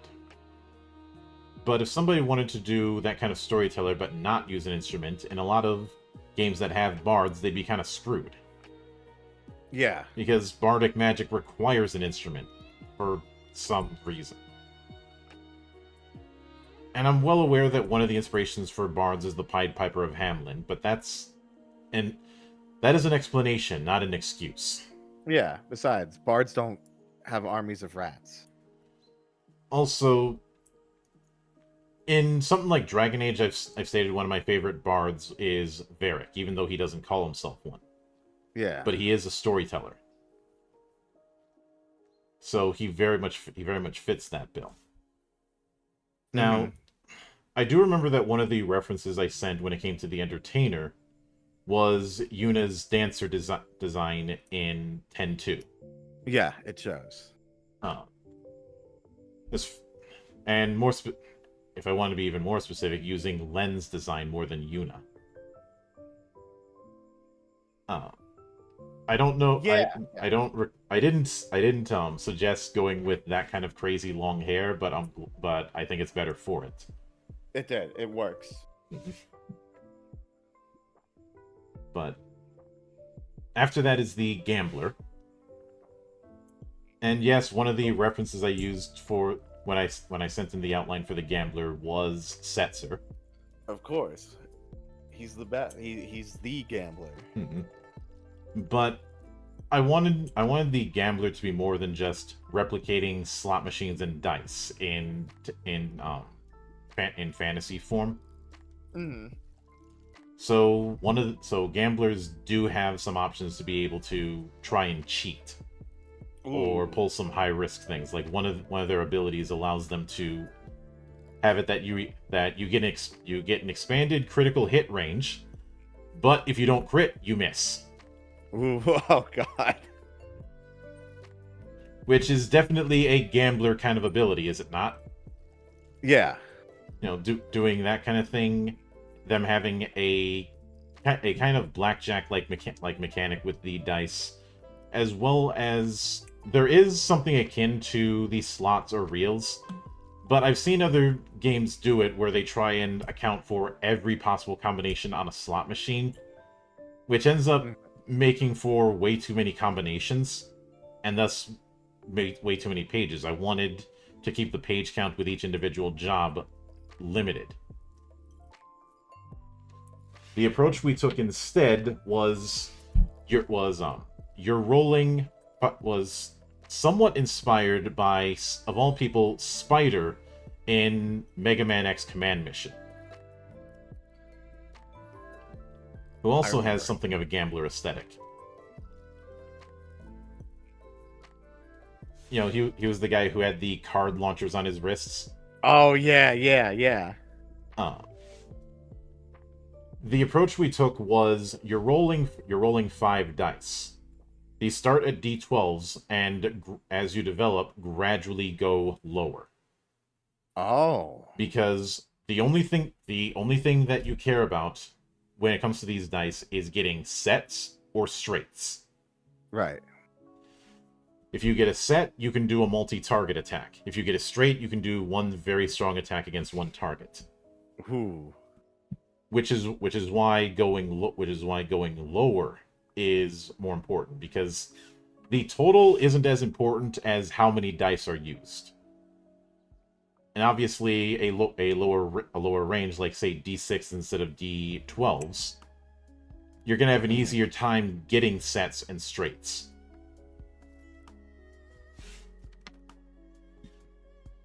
You know, Yeah. it's a little bit contradictory because a lot of people are going to think numbers go up, but if you have it at 12, then it's going to be harder to do it. And I didn't do the full probabilities because I really don't feel like going into that level of statistician. Mm-hmm. But the central idea is you're looking for sets or straights. Yeah. And as you develop, you can mess around with it and treat the results as somewhat flexible. Like treat a 4 as if it could be a 5 or a 3. Essentially wiggle dice. Yeah. But after that is the general, which is meant to be the frontline commander kind of archetype. Giving orders. Mm-hmm. He's not the person who hits you with his weapon, he's the person who hits you with his party. Yeah. And one of the main references I sent was Alex Lowe from Last Exile. And to a lesser extent, Captain Harlock. Captain Harlock I'm more familiar with. Last Exile. The anime Last Exile? Yes. Okay. Which I still have both of the soundtrack discs for that anime. And I'm even with my issues with CG and anime, I have a soft spot for its particular aesthetic. It's got a very good design. Mm-hmm. But given that sort of force of personality, that's what I wanted to lean into when I sent the outline for the general. And I think June understood the assignment. Yeah. I mean, he's got a very confident look about him. Mm-hmm. But then there was the mediator. Obviously, doing the mediator that was in tactics would have been impossible because that was a control other monsters kind of thing, which isn't going to work. So the mediator instead is meant to be the diplomancer. What sort of stuff would that entail? A lot of obviously support abilities, but a lot of communication themed abilities. Okay. And I remember sending a reference of a few. There were a few people who were doing this idea of armored business suits, and that's what I sent as the point of reference. Armored business suits are pretty good. I like them.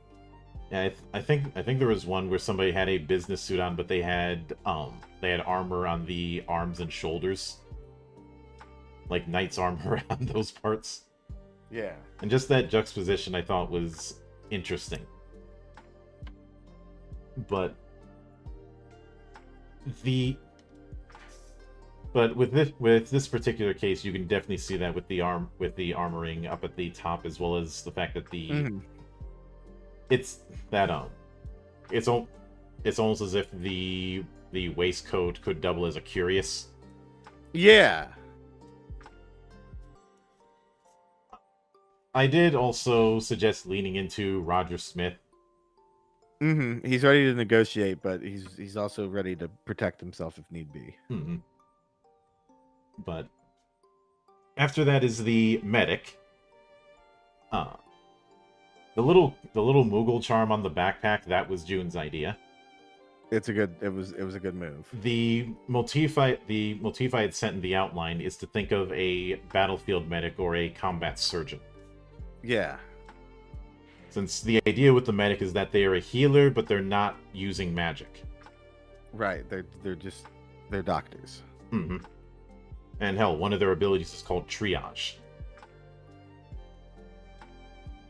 To kind of give you an idea on how what direction I wanted to lean into for the medic.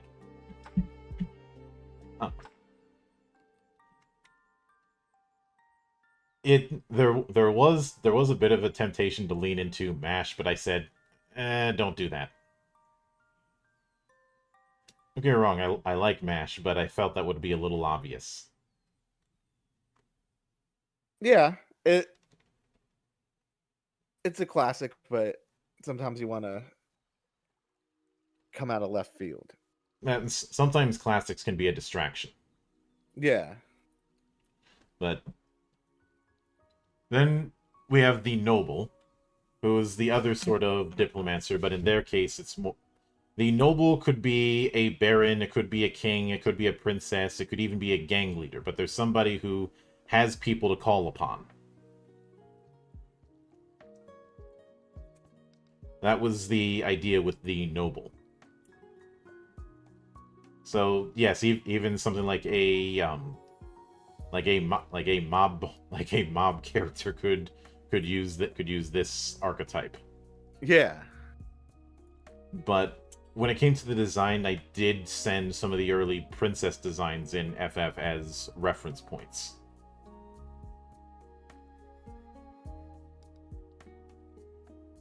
I like the armored princess outfit. Mm-hmm. Especially some of the designs throughout it. Yeah. Like it's not full on plate armor, but it's definitely enough that they could reasonably defend themselves if things got hairy. Mm-hmm. But with the Squire, the Squire almost got cut until I figured out how we'd have it work. Because the Squire in Tactics is just the basic character. The Onion Knight. Mm-hmm. Some of Tidus's abilities in his part of the sphere grid could lean into Squire. Mm-hmm. But the design reference I sent was the Novice class in Ragnarok Online.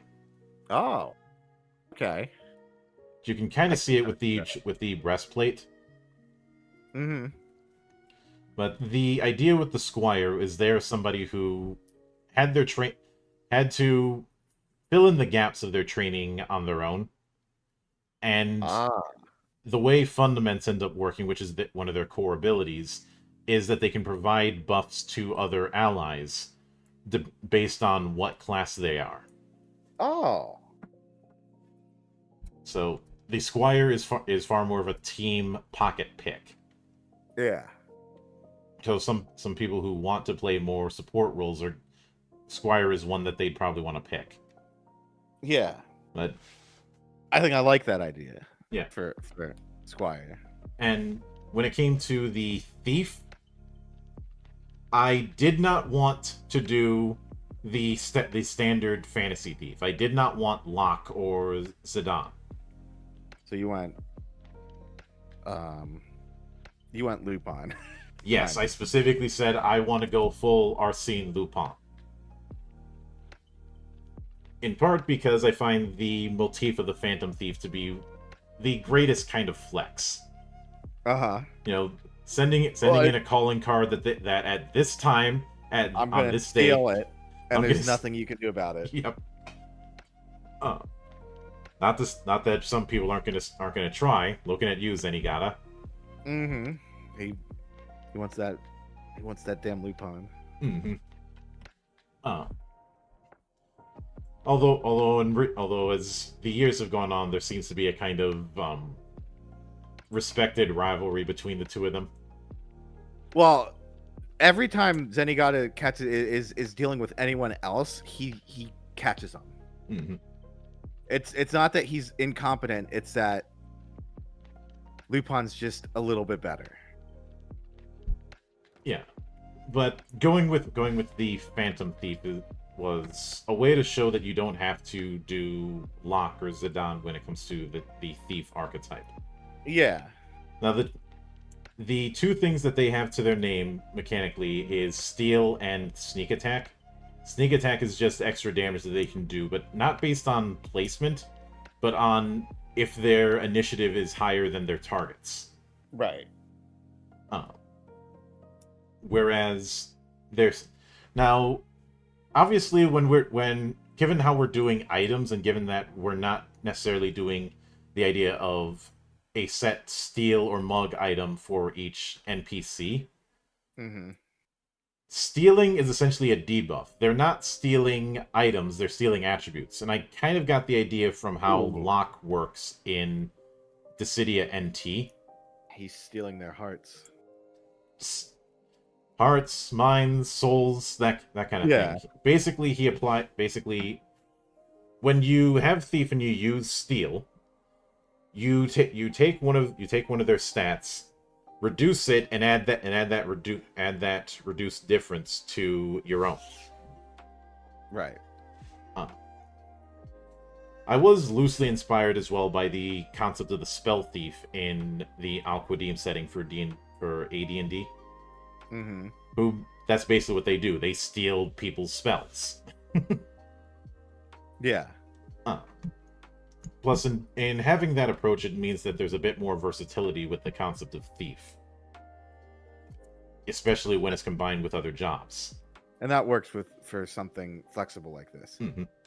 You could also be like you could go the route of like soft and wet in part. Is it? You're thinking of Jojo Leon. I'm thinking of Jojo Leon, Mm-hmm. where he's able to steal like the noise from something so that when he breaks it doesn't make a loud noise and he can be stealthy. Mm-hmm. From what I recall, soft and wet was supposed to be called slippery when wet. At one point, because was that a song? Well, yeah, that's a Bon Jovi song. But soft and wet's also a song. Mm-hmm. I think. You know how it is. Araki loves doing music references. Yeah. And well, when I was tasked with creating a stand for a JoJo themed campaign, I ended up going in that route. The stand I ended up creating was Black Diamond, which looked like a bullseye lantern that was emitting black light. That's funny. But the idea with it is that while in that light, he has sensory control of whoever's in it. Yeah. Essentially controlling what their senses actually register. Mm-hmm. Which doesn't. So imagine if all of a sudden you certain smells or certain tastes you couldn't detect anymore. Oh no. You could have an orange, no problem, but if you have an apple, you can't taste it. That could. So. I mean, the most efficient way I could see that working is, like, if you're trying to poison somebody with something blatant, they wouldn't be able to taste it anymore. That's just with one sense. Now carry that kind of specificity over into sight, smell, touch. You can't see guns being fired at you. Mm-hmm. Or you couldn't see a person holding a gun. Yeah. A lot of people, when they want to make stands, they're thinking of doing the standard punchy kind of stance. He doesn't. The punch stands aren't really nowadays they do like JoJo Lands. The punching is rain. Mm-hmm. But then we have the art for the mage class. I was pretty loose when it came to the outline. The main thing I said was a typical fantasy mage with a staff and a sword. Yeah, like what's the game? The Immortal. Mm-hmm. Also, a lot of the mage characters that you see in, say, Warhammer Fantasy have that kind of setup. Oh, that works. Yeah, but for whenever I think of like a wizard with like a melee weapon, I think the wizard from The Immortal for the Genesis. Mm-hmm. I could certainly see it. But the first of the mage types is the Arcanist. Arcanist has shown up in Final Fantasy, but it's just been a black mage with a few extra tricks. Right. The approach we decided to take with Arcanist is that they are essentially using curses. Yeah. They incubate a curse in themselves, then transfer that to whoever hits them. And a lot of times that curse can do things like flip D20 rolls. So if somebody goes, "Hey, I rolled a natural 18 on this," and the curse goes, "No, you didn't. You rolled a natural 2." Obviously, if somebody rolled a 10, that kind of die flipping isn't going to do anything. Yeah. It's there to screw people over when they roll really well. And as far as going with a Ivy style chain blade, I did that just because why not? I think it works, especially if the chain blades can like detach. Mm-hmm. I did say go with a hood with the design. The tattered jacket, that was June's idea. Mm-hmm. Because I didn't want it was tempting to go with a witch aesthetic with this kind of thing, but I felt that'd be too obvious. Yeah. With this, mm-hmm. Yeah, I think the hood makes the whole thing look better. It gives it a better silhouette. Yeah. But then we have Black Mage.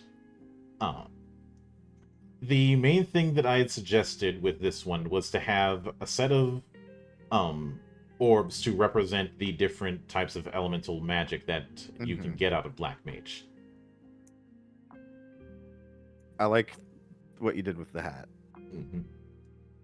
Yeah, because basically the Black Mage in another game might be considered an elementalist.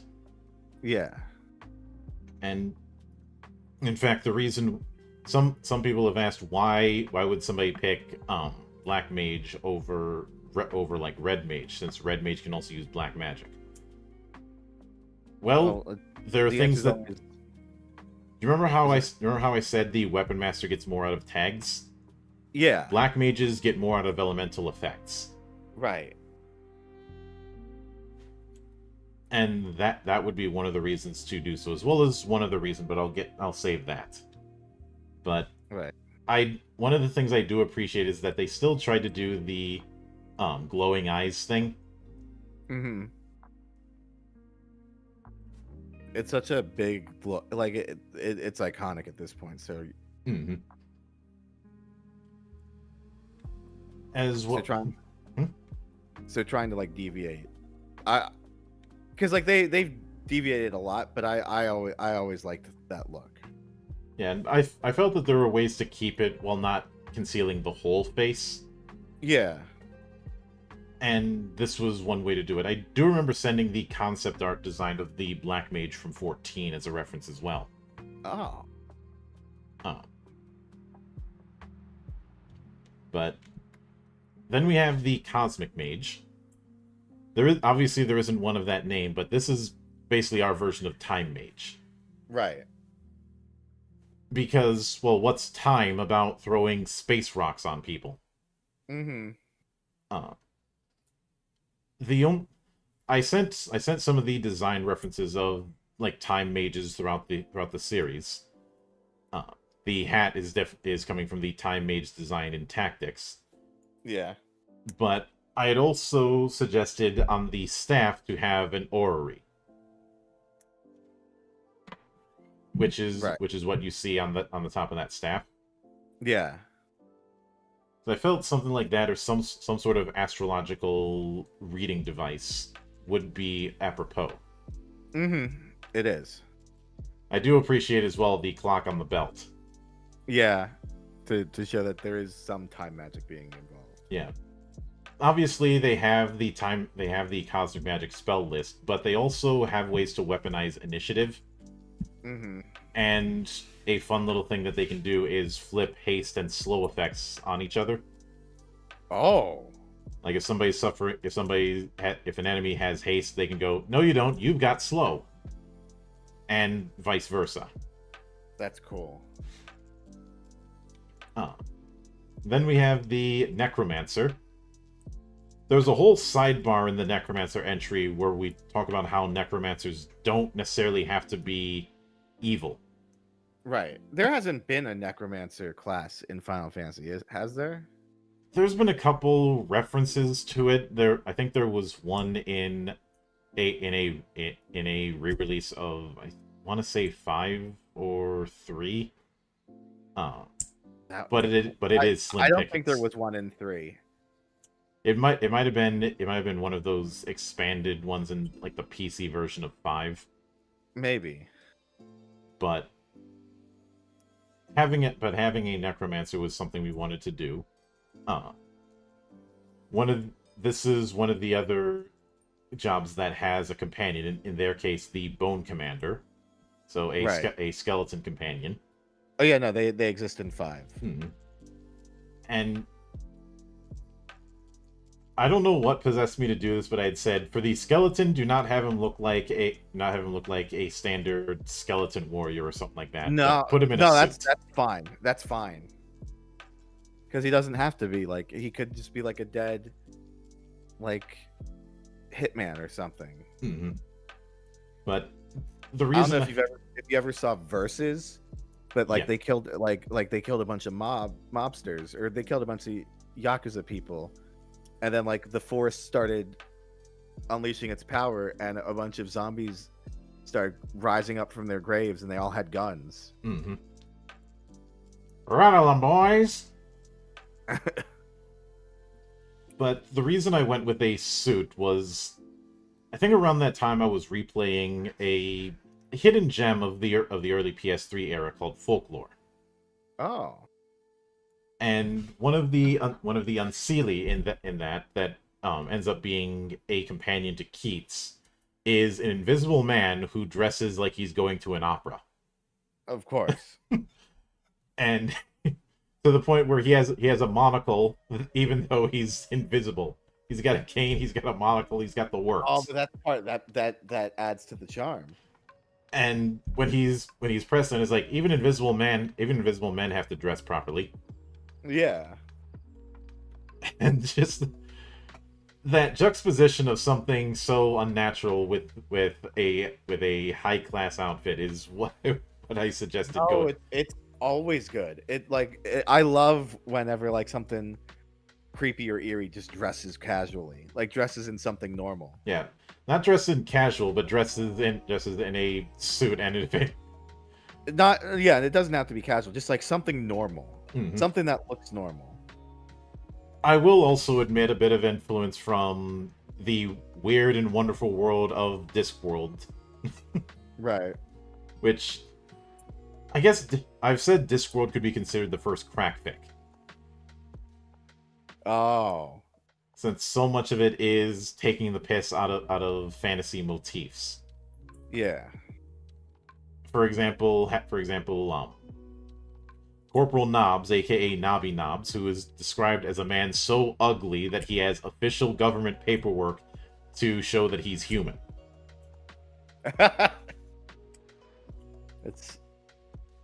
What a cruel joke. Or the fact that the Assassin's Guild is actually a high society position. Yeah. With one of its members being named Tia Time, tea time. Yeah. Who is what would happen if Willy Wonka was an assassin. I like that. And has considered the idea of trying to kill death as a hobby. Like when it's brought up that he's like, you've in your spare time contemplated the idea of killing death. Only as a hobby, sir. Only. But it's important to keep in mind that in ancient times, necromancy was just a form of divination that was associated with the dead. Yeah.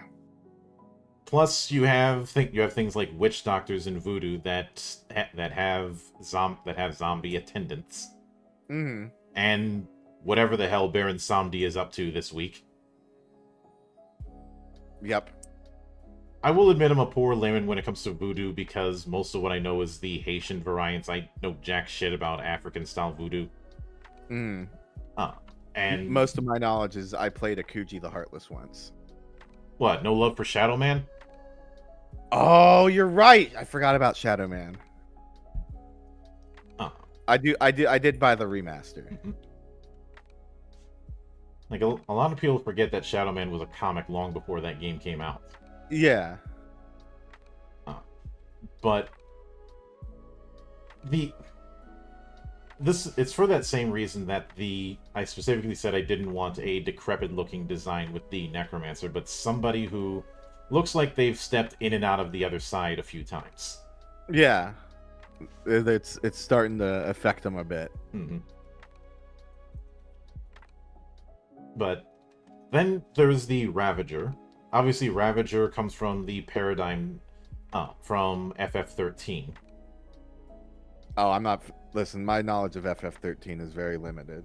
But since the Ravager was kind of a spell spammer in 13, that's the approach we decided to go with. That they are the magic sister to the monk, in the sense that they don't focus on big spells, but rather rapid-fire, low-level spells. Yeah. The design reference that I sent was to consider the idea of a army that actually has trained wizards, not trained coming from it, but the army doctrine trains people in magic. Right. Because yeah, there's been the idea of like spellcaster attachments to armies in some fantasy settings. Mm-hmm. But they're always coming in from instead of being a natural part of the regular army. I had suggested leaning into the latter. So you definitely, I'd say you have that with this design. They look like somebody who is not going to take shit. A military trained wizard. Yes. Yeah, I think it's cool. Mm-hmm. I think their weird little shoulder capes are cool too. Yeah, it kind of reminds me of the sleeve design that I have with my model. Yeah, and how so many people thought that was a cape, and I had to go into great detail to explain. No, these are sleeves. No, they're sleeves. Yeah. But then we have the Red Mage. The Red Mage already has an iconic look, so that was an effective base. If it ain't broke, don't fix it. The only thing I had said is instead of giving them a rapier, go with 2 staffs. One to represent white magic, one to represent black magic. Yeah. Because now red mages do get access to both, but here's the catch. You know how I said you have a number of equipment slots for consumables? Mm-hmm. You have a similar thing with magic. You gain, with one exception, you gain magic just by leveling up, but you have a certain number of slots that you can equip your spells to. Yeah. If you pick the mage class, you're getting more of them, but you are going to have more spells than you have slots. Picking Red Mage does not give you additional slots. What does it give you? It gives you access to black and white magic, but you do have to figure out how much of either you're going to focus on. Yeah. And more importantly, they use a mechanic called balance. When they cast a black or white spell, they get black or white imbalance. It gives them a boost for casting that particular type, but penalizes the other. Oh, so you gotta alternate? Yes. At higher levels, you can swap it so that imbalance for one becomes imbalance for the other. Right. And you can spend your action resetting it. Ah. So the Red Mage is essentially a switch hitter. Yeah. One who has to balance how much black and white magic they're using. So it's I thought that would be more interesting than them going, oh, you can use both, but you can't use the high tier stuff. Yeah. Which I don't particularly care for the idea of half casters, because I find they're often in a creative no man's land. Yeah, they'll never be able to compete later in the game. Mm-hmm. And you see this sometimes in D&D, where half casters get completely outclassed by full ones, and the non-casting stuff they get often isn't enough. This is why, say, Ranger has been the Petey the dog of D&D classes since day one. Because anything that it can do, a druid can do, and then sometimes better. So why pick a ranger? Well, I mentioned this on another stream, but the knight job that was in the original Final Fantasy is kind of a proto paladin. They don't call it as such, but it's a martial character that has limited use of white magic. Yeah. But the problem is the white magic gets outclassed by, a white mage, especially if you have a white mage in your party. Mm-hmm. And at high levels, being able to cast Cure isn't going to do much when the amount of HP you get out of Cure is going to be shit. Yeah.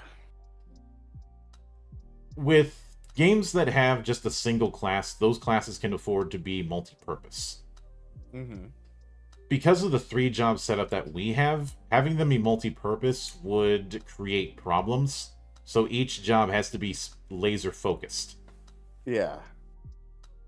And for that reason, the Red Mage, despite having that versatility with black and white magic, they have to figure out a balance between the two. In that same vein, Paladin, which I'll end up showing later, does not get white magic, but instead Paladin's abilities double down on cover. Yeah. Because, well, what if the table in question wants to have a Paladin who isn't using white magic? Right. We want people to have a Final Fantasy without compromise. But then when it comes to the Sage, I do remember you sending the design of Sage from Final Fantasy Explorers. Mechanically, Sage is akin to Tella, in the sense that they can randomly remember spells that they wouldn't have access to normally. Oh. It's just they're not in charge. They're not in control of what spell they end up learning. They get it from the GM, and they just gotta work with it. Mm-hmm. But potentially speaking, they can learn any spell or use any spell. Potentially. It just requires RNGesus to be on your side, which RNGesus is never on your side. I mean, he looks like the Pope, or she looks like the Pope, so maybe RNGesus could be on their side. Mm-hmm. But then we have the Scholar, who I wanted the idea of a studious mage who's out in the field. Right. Scholar, I think, showed up in FF4 the after years, but it was just a slightly different version of Black Mage. Yeah. With the Scholar, the approach we took was, I heard you like spells, so we put more spells in your spells so you can cast what you cast.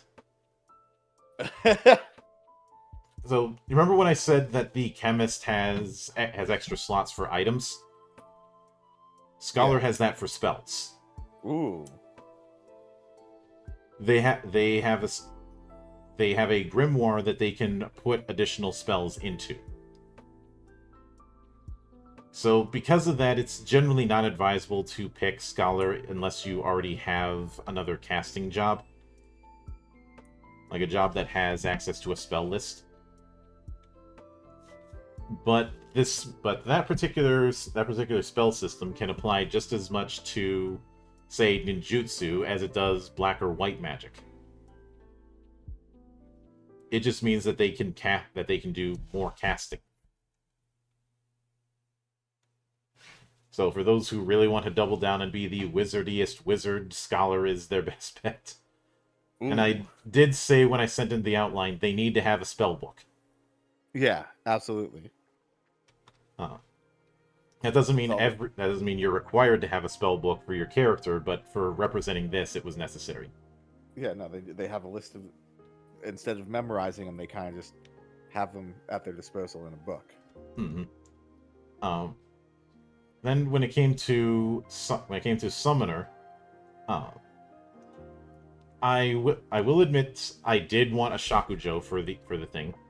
And yes, I was drawing upon Yun. I did send references to Yuna's Summoner outfit. Right. Because is that the style of summon you wanted to do? We did at one point. Originally, the yokai was going to be akin to the FF10 style summon, but I'll get to that. Okay. The summoner for this is more akin to the way summoners work in the MMOs. Okay. This is one of the 4 companion jobs. The Eidolon that they summon is that companion. So they can either do an action on their own that's taking the character's action, or they do a minor action at the end of the turn. Yeah. As you develop, you get access to more Eidolons. But again, you can only have one active. And we do have a fair few Eidolons available. Mm-hmm. The full list of them is, let me see here. These are the available Eidolons for Summoner and Yokai. Alexander, Bahamut, Carbuncle,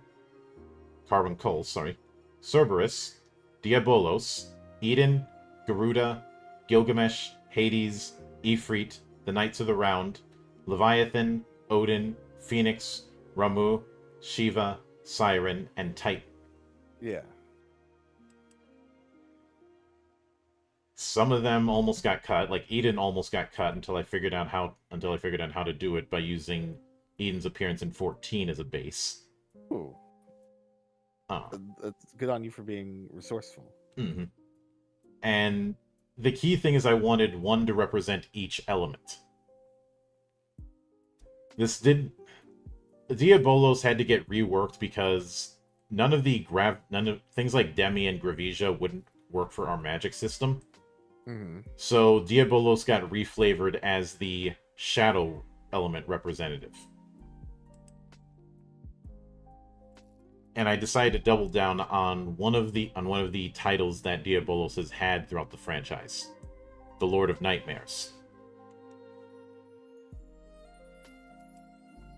I mean, in his appearance in 11, he's coming in a literal nightmare. Oh.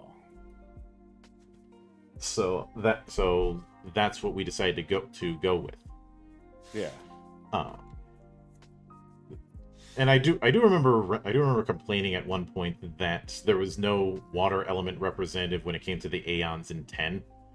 I wouldn't be surprised if there was, but it got cut due to time. Probably. Like, if they because for each of the other major elements, you have a representative. You know, you've got Ifrit when it comes to fire, obviously. You've got Ixion when it came to lightning. You've got Shiva when it comes to ice, but nothing for water. Was Leviathan in the game? No. Oh, well, there you go. Should have been Leviathan or Bismarck. Yeah. I mean, I suppose one could argue that it would be too close. That one of them would be too close to Sin, who's already a living hurricane of a monster. Yeah, he's like a water. He's like a giant whale. Yeah, I would. In that regard, I would say go with Leviathan. Yeah. Because well, Bismarck is a whale. So going with him would not be a good idea. Probably not. Oh, and if not, then again, Bahamut is originally a whale in the old myths. Oh. Like the whole Bahamut as a dragon thing is more of a D&D thing. Yeah. But I will admit one of the references I sent when it came to designing the Shakujo was actually the staff that the Sage of Six Paths has in Naruto. Right. Which you can kind of see it with that whole double incomplete circle thing. Yeah. But I just really like the Shakujo as a weapon and as a staff.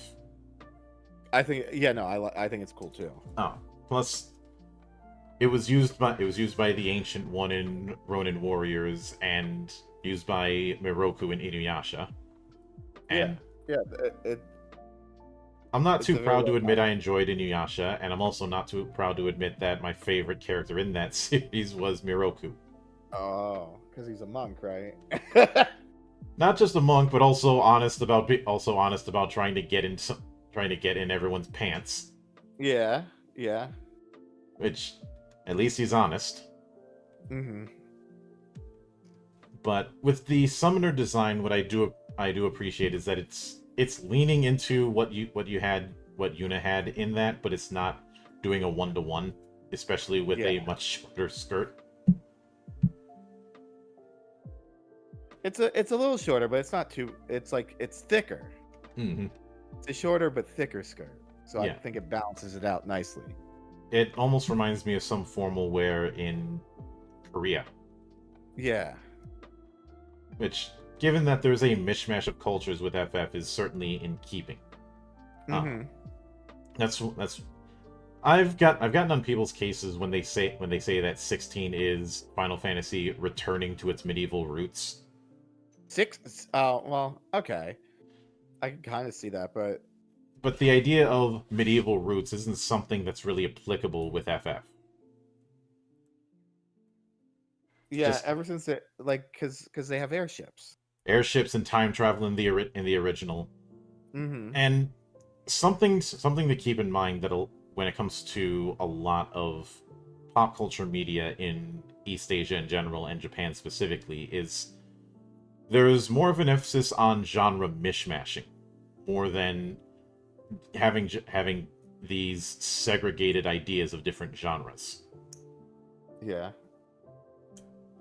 Take Dragon Ball, for instance. Mm-hmm. Which is why the idea of having airships in a medieval fantasy setting is not going to be as big of a deal. Yeah. Whereas I've seen people, and I talked about this with my guest the other night. I've seen people claim Planescape is too weird to be fantasy. That is we mentioned that. Yeah, we mentioned that. Planescape is not too weird to be fantasy. No.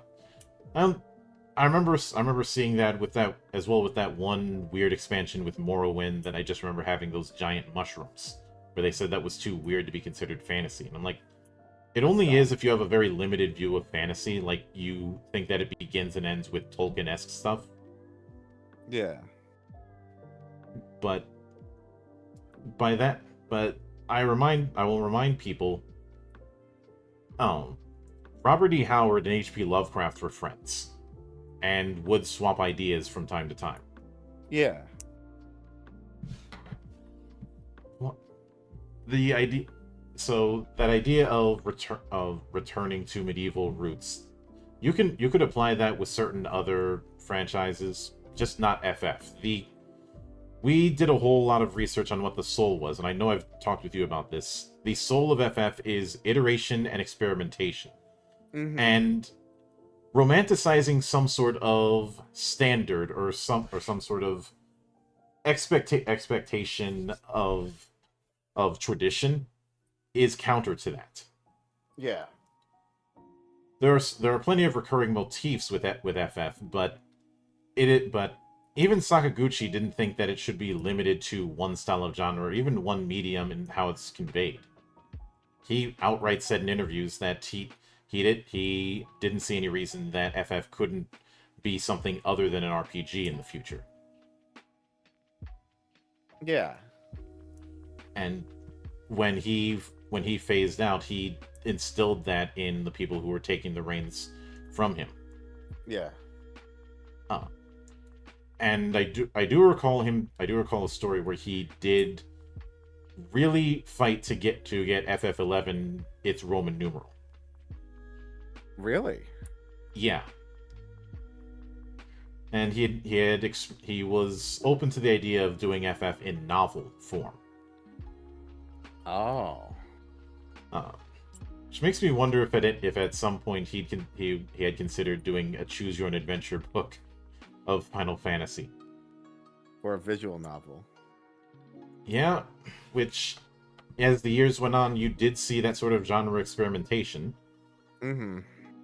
And if I'm being honest, a lot of people who were saying that whole roots thing are people who desperately want it to be like what it was when they grew up. But the problem with that is that you have whole generations who have a different vision of what it was like when they grew up. And I think when a lot of people are like, "Oh, it needs to go back to being turn-based," they're being a bit selfish and not seeing the bigger picture. But that's always been my take. Plus, I've seen what happens when tradition gets over fetishized. It results in stagnation. Mm-hmm. That's part of the reason why I have not bought a sim racing game in about 6 years, maybe 7. I don't think I've ever bought a sim racing game. It is a high floor affair, so I don't necessarily blame you. Mm-hmm. But it mostly has to do with the fact that so many of them are so alike to each other. Mm-hmm. Burnout's my sweet spot for racing games. Yeah. Burnout's not a sim racer. Burnout's an arcade game. Man, I like Burnout. I like Flat Out. You'd probably really like Wreckfest if you haven't played that. Let me take a look at it. Because it is very much doing that kind of thing, but has a full-on demo derby mode. Oh, complete edition. Yeah, I know what I'm talking about most of the time. Yeah. But let's see. After Summoner, there is the White Mage. Some people really were a bit aghast at the White Mage design that we went with. Why? I think because they were expecting the white robe and with red trim like the original White Mage. Well, I'm sure you could probably fit that in somewhere. I mean, we could, but that's already been done, and that didn't fit the whole familiar but different approach I wanted to go with. Like, there's no reason that this outfit can't be white with like red trim, right? But the references that I had sent was, for one, I wanted to do a staff and shield combo, so you have that. Mm-hmm. But also I had said to think about a mage adjacent cleric. Because if you look at the kit that the original White Mage had, it's not too far removed from a D&D cleric. just without using armor. Yeah. But I also, one of the references I do know I'd also sent was when Y'shtola from 14 was a white mage, so her first appearances. Yeah. Yeah, I got this that far in 14. Mm-hmm. And that was the version of Y'shtola that was used in Dissidia NT. Oh. And I'm glad for it, because the idea of a white mage being adept in combat is something a lot of people have a hard time wrapping their head around. Like, they get access to holy spells. Yeah. They're great against undead. Mm-hmm. And holy and ultima aren't spells in this system. They're the limit breaks of the black and white mage. But white mage does get access to light ra, light ga, and light ja. Plus, she can just cast cure on a zombie and it'll die. Well, that, and white mages in our system have some means of weaponized overheal. Okay. So if you cast cure on somebody, but they're already at max, the excess can be transferred into light damage to another target. Oh. I will admit, part of the reason I went with that approach is my time playing medic in 2 Fort and some of the more creative means of healing, especially at range. Yeah. And just doing anything other than just jamming that healing gun up the arse of the heavy. Yeah. Or the pharmacy combo in Overwatch, back when I still played Overwatch. Yeah. I never played 2 because by that point I'd already tuned out. Yeah, I stopped long before 2 as well. I remember Blizzard and Riot complaining about the toxicity problem with their games, and I'm like, that they encouraged. Yeah, I think I told you about this, but that is completely self-inflicted. Mm-hmm. Mm-hmm. And there has been a solution to that problem present in gaming since 1996. Bot matches. Some sort of casual option. Mm-hmm. The most popular mode in Halo back in the Bungie era was Big Team Battle. Oh, on top of that, they're always so quick to immediately listen to the demands of pro players. And like nerf this character. Okay, we nerfed them. The problem with aggressive nerfing, and I mentioned this during the whole Helldivers situation, yeah, it ends up sending the message, don't get good at the game. Yeah. And obvious now I know that Helldivers undid a lot of that aggressive nerfing, but you remember the story of the boy who cried wolf. Yeah. Yeah, it was, by that point it was too little too late. Fool me once, shame on you, fool me twice. Chicken and rice. Yeah. But there, with the design of the white mage, there's I did say lean a little bit more into a magic using priest, or in this case priestess. Yeah. The leggings were June's idea, and I decided to keep it. Yeah, because I can see the leggings. The leggings could be white, and then there's the red flame at the bottom. Yeah. We're not coloring the images. No, we're not. We already have a bit of use of color within the actual text, so coloring the images would conflict with that. It would, no, and it's like all those PC-98 instruction books. Mm-hmm. A strategy guide design was what we wanted to go with. Now, right. The last of the mage entries is the yokai. I really like this one. And and you said this is the Final Fantasy X summon. That was the original intent. But we were having difficulty making it work. Then I ended up playing Bloody Roar. Right. You know, just to A classic. just to not only to get my mind off it, but just to see if I can see if I can game my way out of the problem.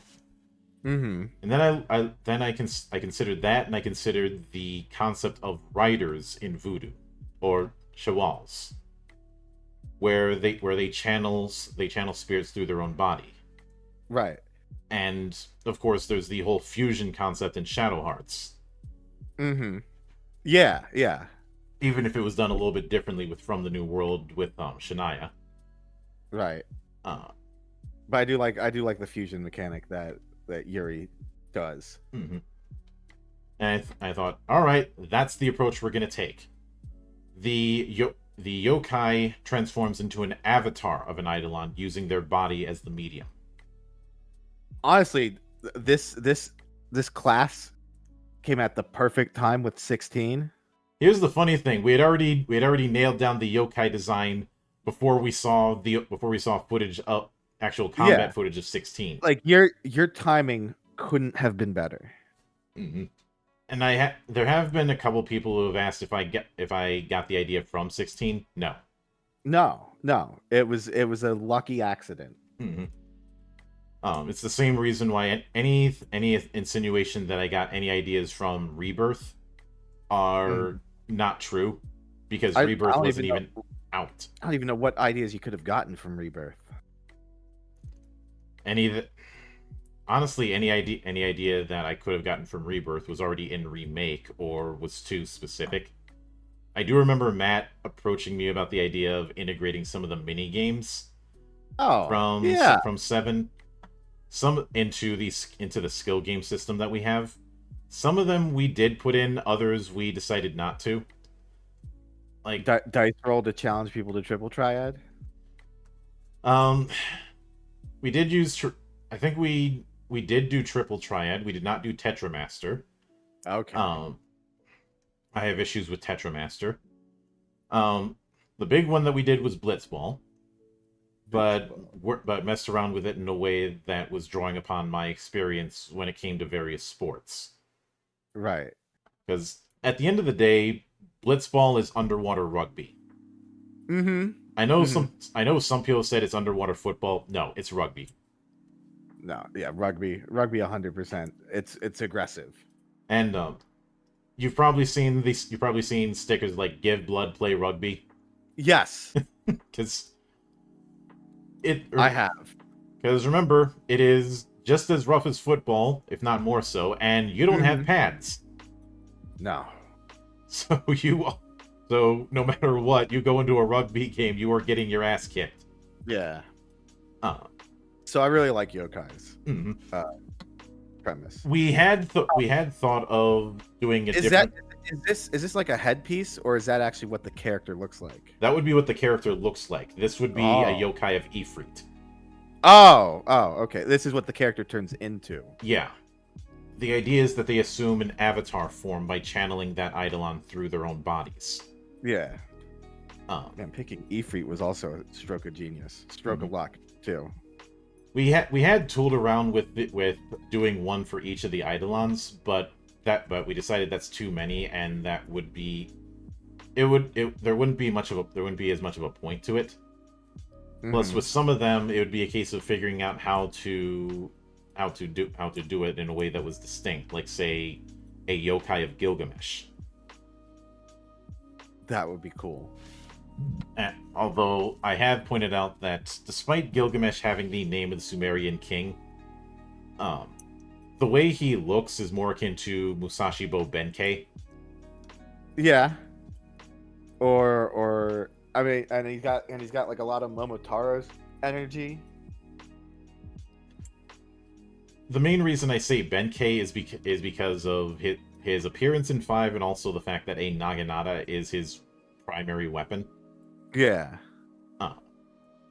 That and some of the posing he does in some of the games feels very much like a kabuki actor. Oh, absolutely. But again, that whole mixing of mythologies is key to FF. Mm-hmm. When it comes to the art for the adept class, which is meant to be the in between of the other three, there were Right. about 4 different designs that were submitted that I had rejected. Oh. Because the idea was a design that mixed elements of the other 3 classes: warrior, expert, and mage. Yeah. And June didn't quite get what I was asking for until I presented them with one of those hexafusion image memes. Oh. And I said, consider this.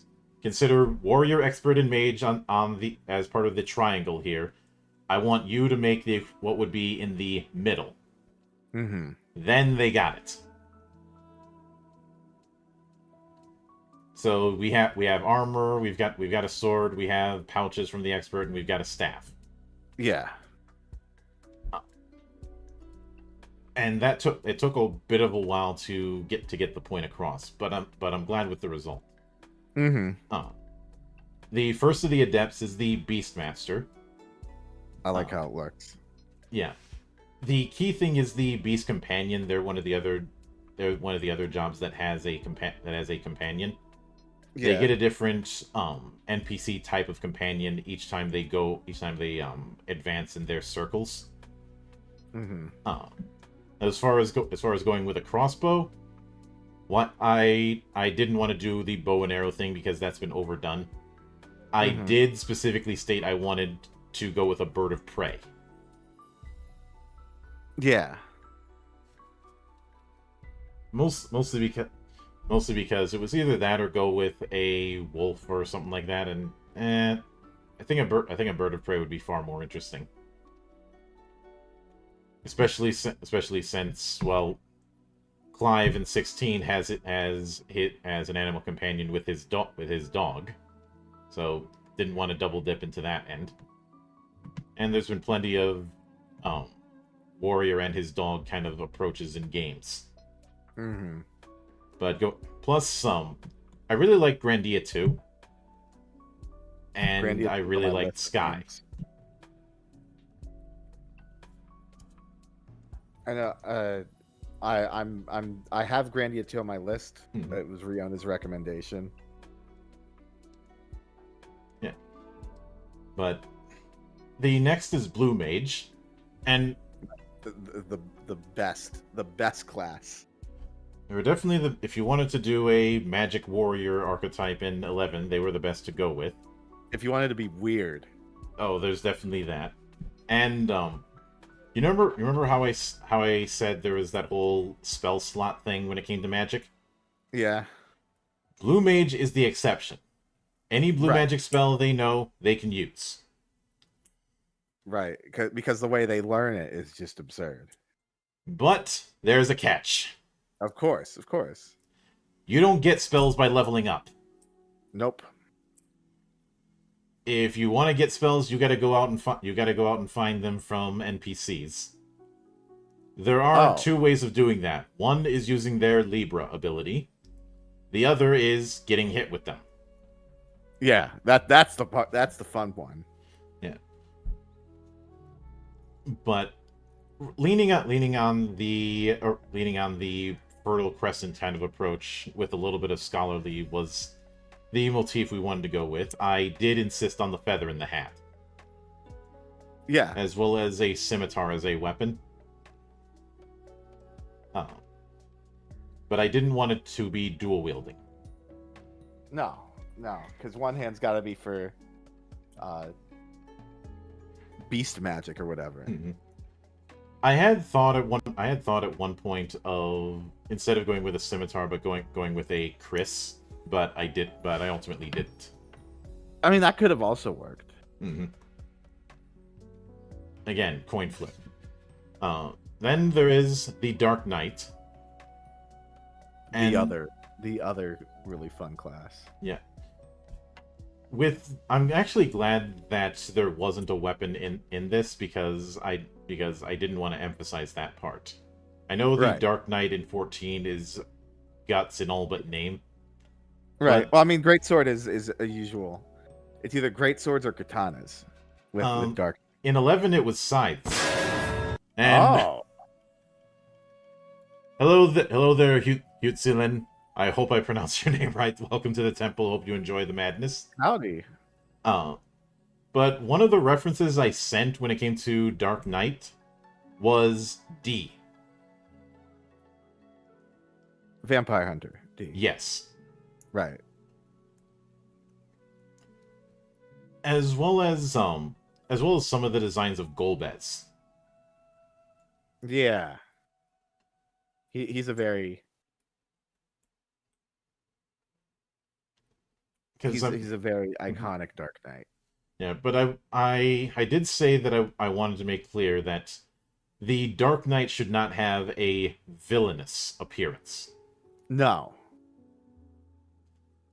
I do think some of the early Dark Knight designs were because Star Wars had a massive influence on Japan. Oh boy, did it! No worries. I appreciate the work. Thank you for coming by. But the Dark Knight still does have the whole cast from HP, but it's done in a different manner. Okay. Soul Eater is not a wide area attack. It is a boosted attack with their weapon. Yeah. The key thing is you choose one type of die type. It from D4 all the way to D12. Mm-hmm. When you inflict damage with with your weapon, you add that damage to the normal damage die you'd be rolling. Okay. But whatever that additional damage die rolled, you take in damage. Right. So if you say you want to go with a D, so which is the reason why it's not just a straight D12, because a higher die roll on that thing means a higher risk of taking more damage. Yeah. I think like with a class like this, I think having the damage you take being set to a separate. I mean, like the RNG for dice roll, it just makes this way more riskier than usual. Because because in the games you would always take a fixed amount of damage. Yeah, and I'm a sucker for risk reward mechanics in games, both tabletop and video. Right. And I've described my fascination with it as to think of it like a game of chicken. At any point, you can back out.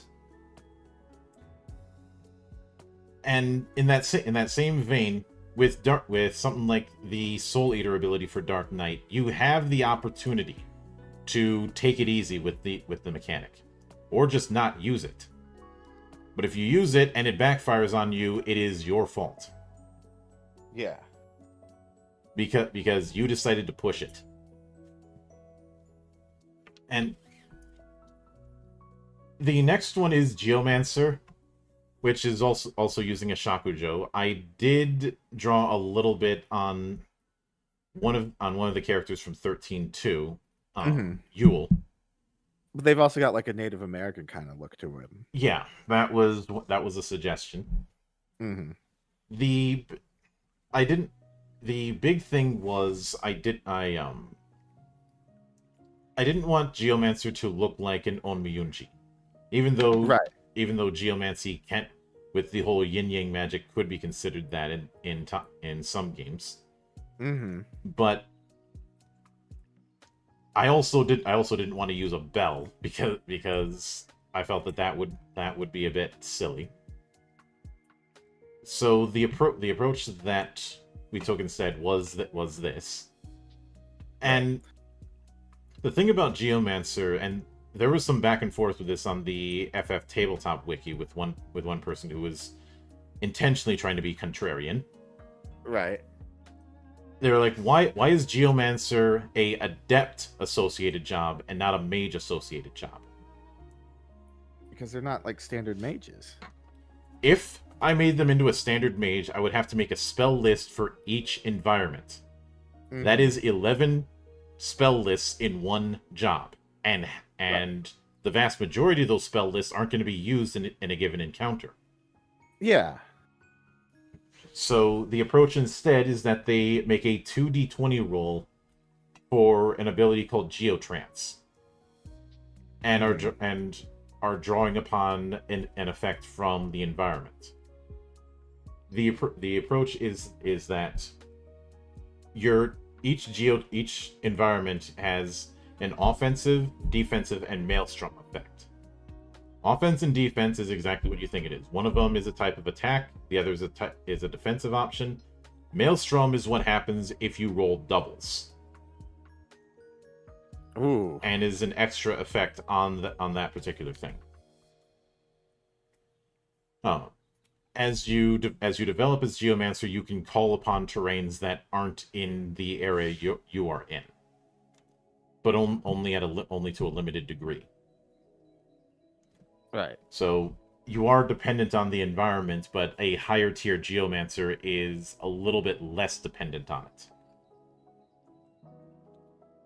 Especially since I wanted a lot of the jobs to expand in width instead of just height. Right.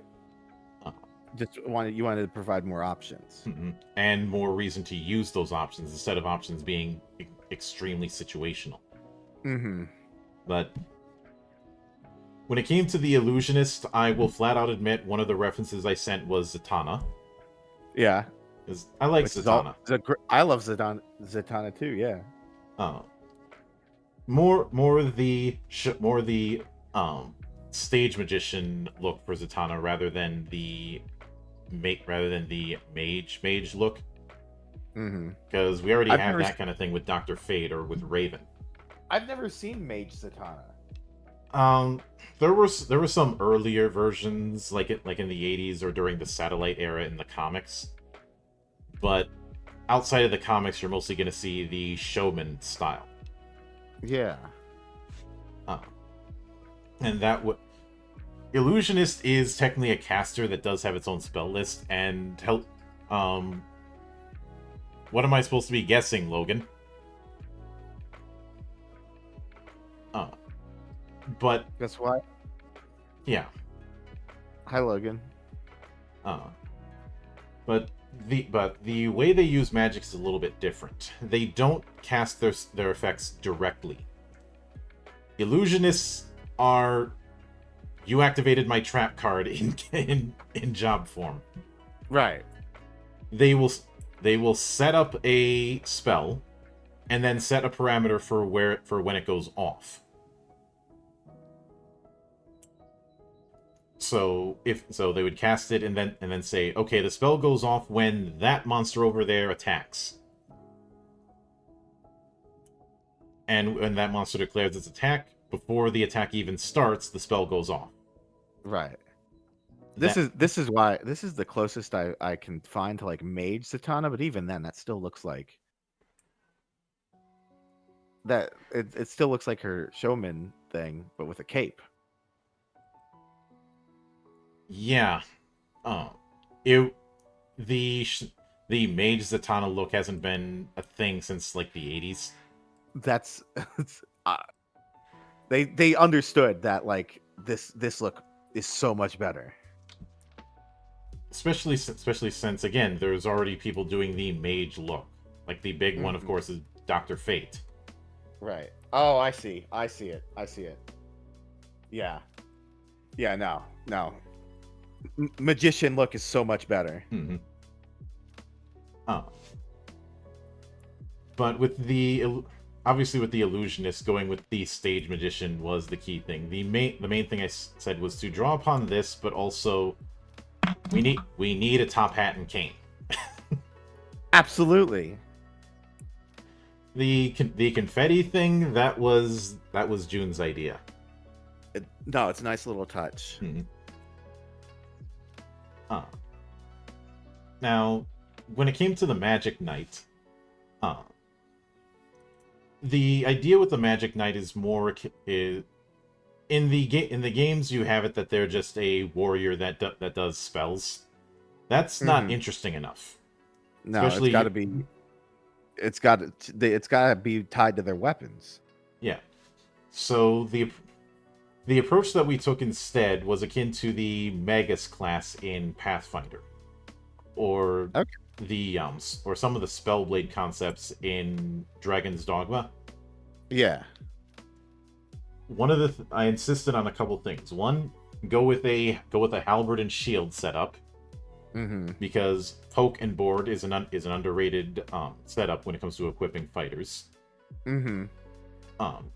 Obviously, going with the magic warrior motif is one part of it, but also give off the appearance that it's channeling magic energy into its weapons. Yeah. Because the big thing with the Magic Knight is that they can use the damage progression of spells on their melee attacks, as well as store spells in their weapon. Oh yeah, no, like when you brought up Dragon's Dogma, I'm thinking like that one move that I can't remember what it is, but it's the class that uses maces in the first game. You can like have the shield explode with magic whenever it bashes somebody. Pretty much. And there was a Magic Knight advanced vocation that was a warrior mage hybrid. Yeah. But then when it comes to ninja, there was the internal question of, do we go with a mask or do we go with a hoodie? Fuck it, let's do both. Both is fine. The only thing I was specific about was having a weapon that was akin to the Cypher sword that Strider Hiryu has. Yeah. Always a classic. That ended up getting morphed into Tonfas, into these Tonfa blades, but I'm perfectly fine with that. The ninja job in our system does have access to ninjutsu as a spell list. What about throwing weapons? Anybody can. We have a thrown weapon tag, so anybody can do that.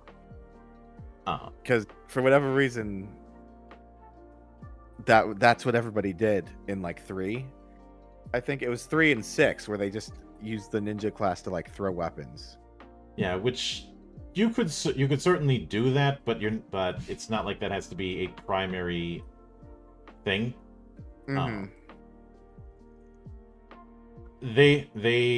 Their main thing is stuff like backstab, where they can do better attacks on enemies who haven't attacked them in the previous round, or do very good dodges, or be that kind of tricky, as well as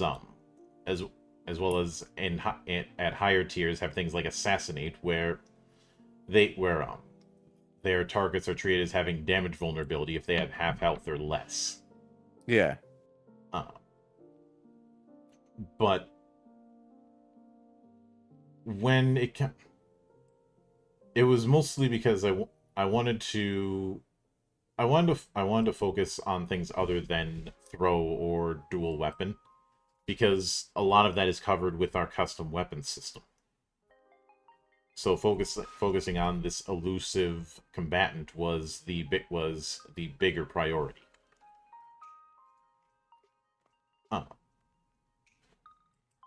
Plus, I've often found Tonfa to be an underrated type of weapon.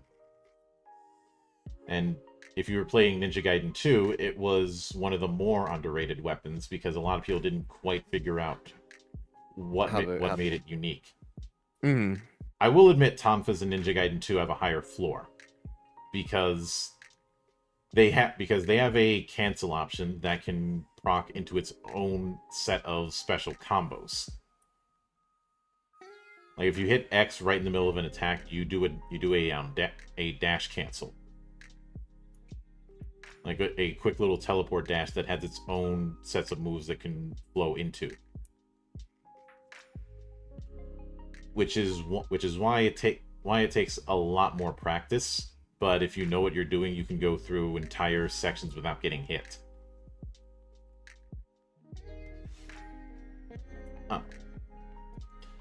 And now, obviously, if you're doing this, I prefer you do it in Sigma instead of the original Ninja Gaiden 2, but that's because the original Ninja Gaiden 2 was crossing the line into bullshit levels of hard, especially with the rocket spam.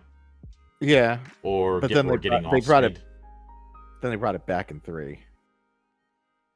Yeah, three had its own issues. I don't hate 3, but it's but but some of the things it was doing just didn't quite work, and it wasn't until Razor's Edge that it started to get its proper footing. I went from 1 because like I have all 3 in some capacity, but then I bought the Master Collection, Mm-hmm. and I went from 1 to 3, and I was just like I beat 1, and then I just started up 3 because I want to do 2 eventually, but I started up 3 to just see how I could deal with it, and it just felt off. Yeah, you're not the only one. It was. I understand what it was trying to do, but it didn't work. But Mm-hmm. after Ninja, we have the Oracle. The main thing I had suggested with the Oracle design was to have some sort of floating mirrors as well as a brush as an implement. Oracle in our system is all about predictions. You know, basically predicting whether a certain roll is going to be odds or evens. Oh, and that's what those are those mirrors or are those funnels? Mirrors, but you could say that they float around like funnels. Mm-hmm. And because of that, they are very much a support archetype. One that is. It wouldn't be. They would be the most likely to use that gag that Jonathan Joestar had. Running away. Running away, and the next thing you're gonna say is, Oh, that's Joseph. yeah, that's Joseph. Sorry. I don't know why I thought Jonathan. I mean, they all start with J, so it can be easy to get mixed up. But then we have the Paladin. The main thing I did specify with the Paladin is go with a lance. Mm-hmm. I didn't realize until after I got it submitted that the lance was reminding me way too much of Kamen Rider Knight's lance. Which is fine. I mean, Yeah. Kamen Rider Knight's cool. Yeah. I did make a joke when Zio was still running about whether or not Gase was related to Ren Kiriyama, the actor for Yeah. Knight, because they look almost exactly alike. Like you look back at the way Knight looked, and then you look at Gates, and it's like, Yeah, are we sure they're not related? they might be. They're not. But I think at least one of them is aware of the joke. Mm-hmm.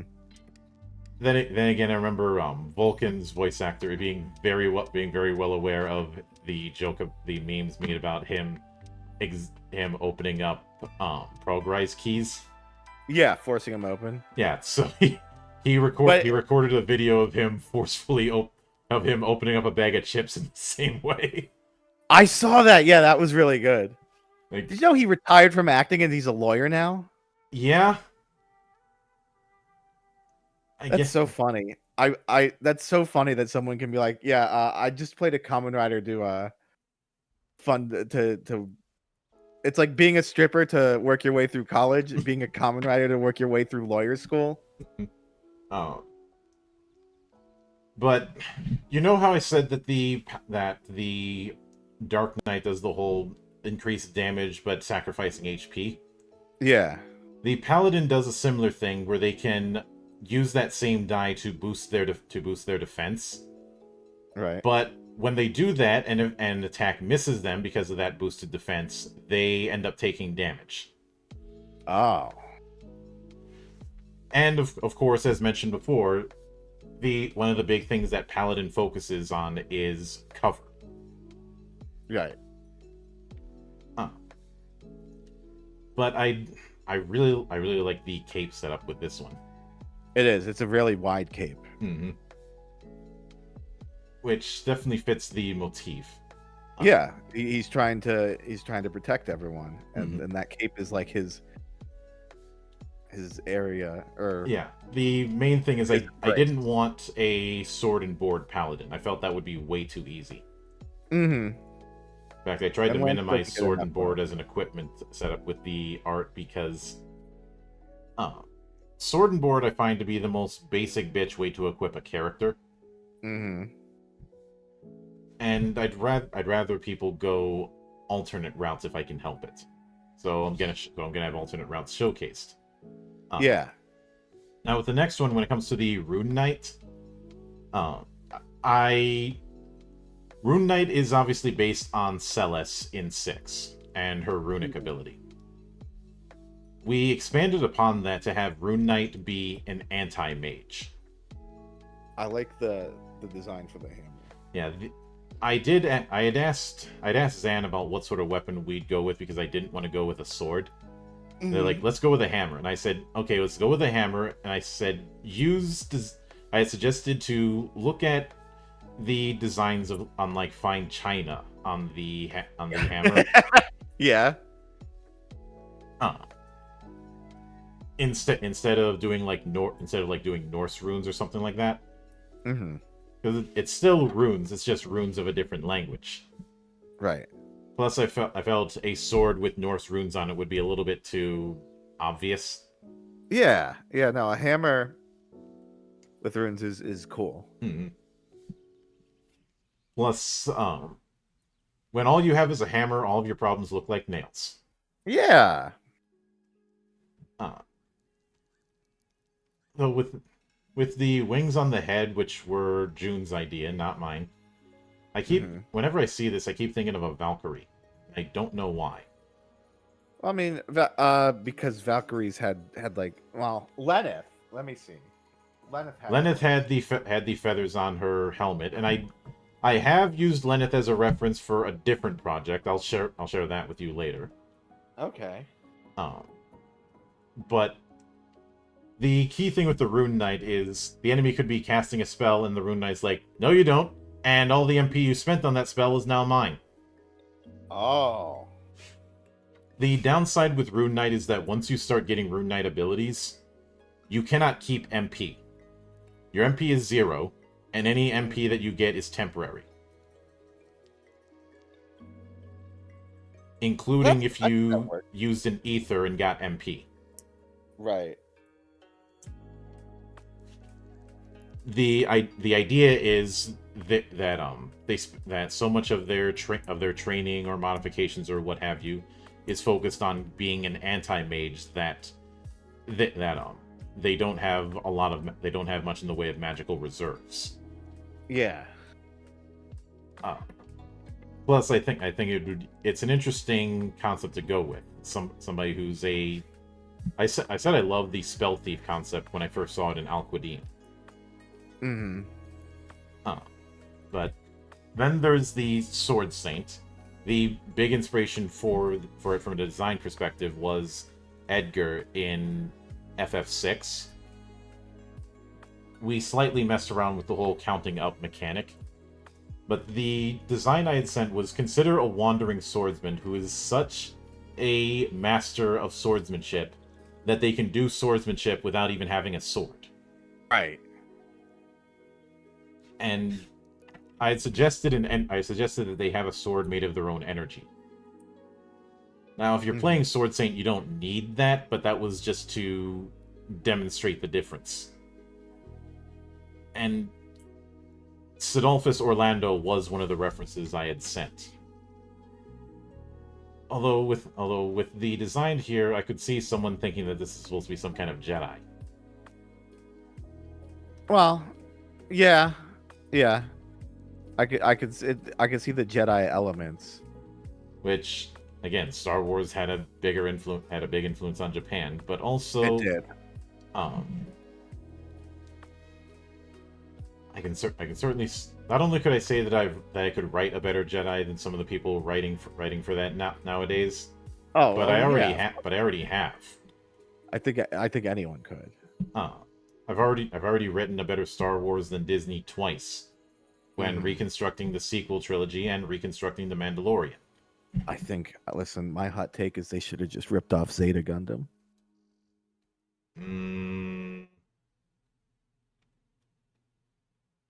Like, have the government have have there be maybe like a Sith style person in oh god, now what's the good guy team now? The Federation? The approach we ended up the approach we ended up taking was more about establishing a new Trinity. Oh. Passing the torch from the old Trinity to the new one. And and making it so that Rey is not a Mary Sue, but instead someone with an Atlas complex. Mm-hmm. And Finn is someone who is really fucking good at whatever job you put him to, but he is not very good at having his own initiative. Right. And Finn as somebody who was a smuggler turned soldier who unfortunately has a long list of people who hate his guts because he's screwed a lot of people over. I liken his relationship to other people to how no one wants to deal with Constantine. Mm-hmm. Because even the person who could be considered his rival or sometimes friend, Papa Midnight, can't stand him. Yeah. Because, well, Constantine's kind of an asshole. Right. But now in between Sword Saint and Astrologian, I didn't have a visual rep for the independent jobs. It was just going to go straight into the art for them. We eventually took an art that I had commissioned in the past for our Cid concept and did that instead. That would be the Sidra Rodrigo that I sent you before. Right. This came from an idea that Matt had suggested of our Cid being a mixture of elements between Sidolphus, so Sword Saint is one of them. Cid Highwind from 7, so Dragoon, and the Cid in FF14, so Engineer. I took those three concepts and I said, let's throw in a little bit of Sydney from 15, and I submitted the idea, and this was the result. Right. Originally, when I commissioned it, I didn't want color. Mm-hmm. But they ended up coloring the piece anyway because they liked it so much. Oh. Yeah. They didn't charge me for the color version. They just did that on their own because they liked it. They were just so happy about it. Mm-hmm. That's the colored version that they ended up sending me a week later. Oh, let me see. Oh, that's cool. Mm-hmm. Red jacket and blue hair is certainly a look. It's a good contrast. And why do I hear someone in the distance saying that they want this design to step on them? Oh, I'm sure. There's an aura that the character has. Yeah. And it wasn't that kind of hairstyle wasn't even my idea. That was my artist's idea. I just given them a broad scope because I didn't have anything specific in mind. Just saying, mix these elements together, go for it. Yeah. But the independent jobs are jobs that are not associated with any of the classes.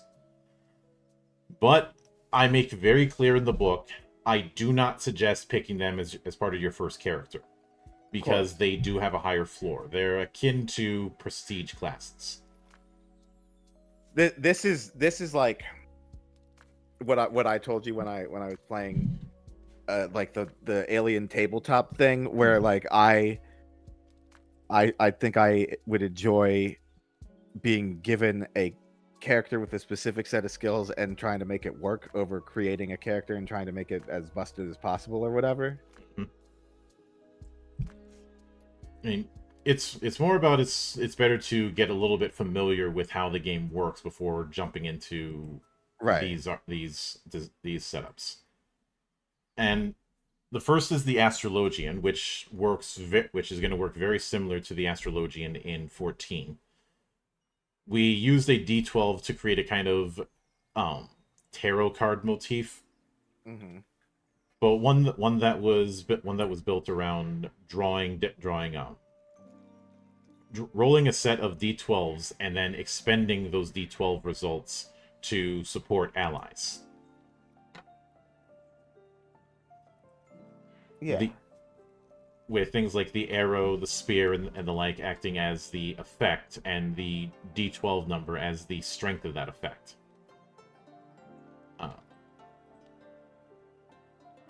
The values are of course 1 through 10, and then knight and king, because we couldn't do a full suit. It's kind of hard to do a full suit unless I was using like a d20, but I'd have to do a chart about what ranges would count for each, and there's no way to there's too many cards in a suit to make that work. Yeah, too many variables. I will admit as well, I was tempted to draw a little bit into Kamen Rider Blade, because that is also doing a playing card motif, and the modern playing card is descended from the minor arcana in tarot. Oh, I didn't know that. That's interesting. Like, the suit of swords in tarot would become the spades in a playing card deck. Mm. Hence why you have Blade with a sword. Yeah. The suit of rods would be clubs. You have that with Langle. Mm-hmm. The suit of coins would become diamonds. Which in Blade's case, that's where you get Garen. Yeah. And the unfortunate memes from Garen's really, really bad Japanese. Garen's so funny. He's such an asshole. He's so funny. Yeah, but apparently in Japan, his actor got roasted for butchering his lines. Oh. To the point where people joked about him speaking a different subsection of Japanese. I remember that's why Saiga spoke English, was because like his Japanese was that terrible in the Fies movie. Oh, it's certainly possible. Mm-hmm. I just know that Garen's actor it was a case where it sounded like in some people apparently said he sounded like he was slurring his words. Oh. That and the infamous reaction to him trying to portray panicked became a running joke. Right. And of course, the suit of cups in tarot would become the heart suit in a standard playing card deck. And obviously, you've got that with everyone's favorite Mantis. Mm-hmm. But the main thing that I had said with the Astrologian was to lean into a Romany-like aesthetic. Mm-hmm. Putting the constellation and the cards in the back was June's idea. But the Astrologian was intended to be a fortune teller motif. Right. But then there's Chocobo Knight, which was one of the entries I insisted be on the page previews for the booth at Sage. Right, because it's so cool. There have been Chocobo Knights in a non-playable sense in the games. Yeah. But for me, I wanted a lance charge on Chocobos. Right. And you also said that like Cloud on the motorcycle could also qualify as a Chocobo Knight. Yeah, basically that born in the saddle archetype, because their big thing is overrunning enemies. Mm-hmm. Though, because of the setup, you could just as easily do Mongolian archers just instead of on horseback on Chocobos.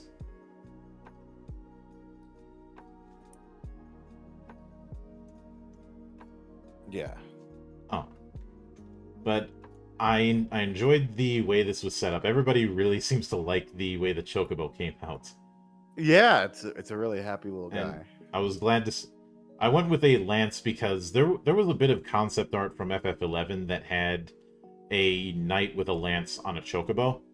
Right. Which makes me think maybe they were considering a chocobo knight at one point, but they couldn't make it work. Mm-hmm.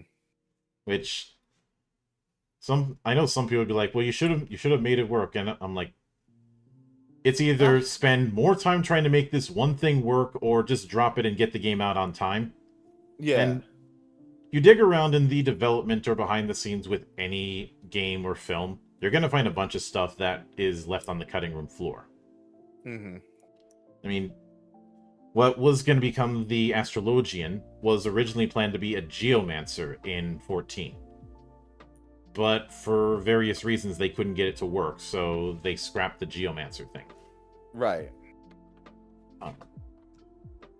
But then we have the Crownsguard, one of the 2 jobs from 15 that we got. Oh, yeah.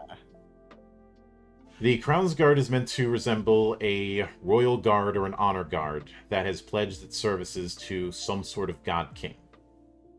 Mm-hmm. And obviously, the retinue outfits from the last act of 15 was used as a reference, but it also said to give them some sort of special weapon, because one of the key motifs that they have is a astral arm.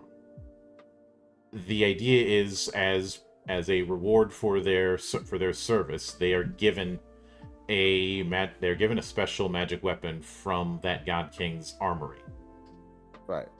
And this is a magic weapon that has much more versatility than other magic weapons do, and levels up with them. Ooh.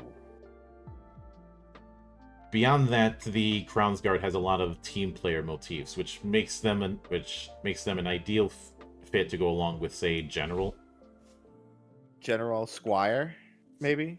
Yeah, you'd have a good team player archetype with that one, who can still hold his own. Mm-hmm.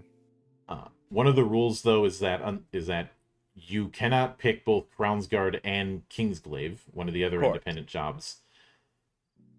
If you at the same time, if you're picking both of them, you can't do it as a full buy-in.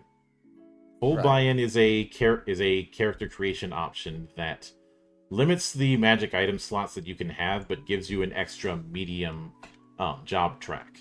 So you have 1 fast, 1 slow, and 2 medium. Oh, yeah. But taking both Crownsguard and Kingsglaive, you're 1 step removed from being Noctis, which is why we decided to make that rule. Mm-hmm. Yeah, that's reasonable, because Noctis is real fucking strong. Yeah. But then there was Exorcist. I wanted to go with the idea of I had suggested the idea of a wandering spiritualist. Of somebody who travels from place to place doing exorcisms. Something akin to, say, the medicine seller from Mononoke. Yeah. And you can kind of see that with the books and the scrolls. But the central motif with the Exorcist is that they can control causality to a limited degree. And this allows them to undo or redo damage. But the specific amount of damage that they undo or redo is consistent.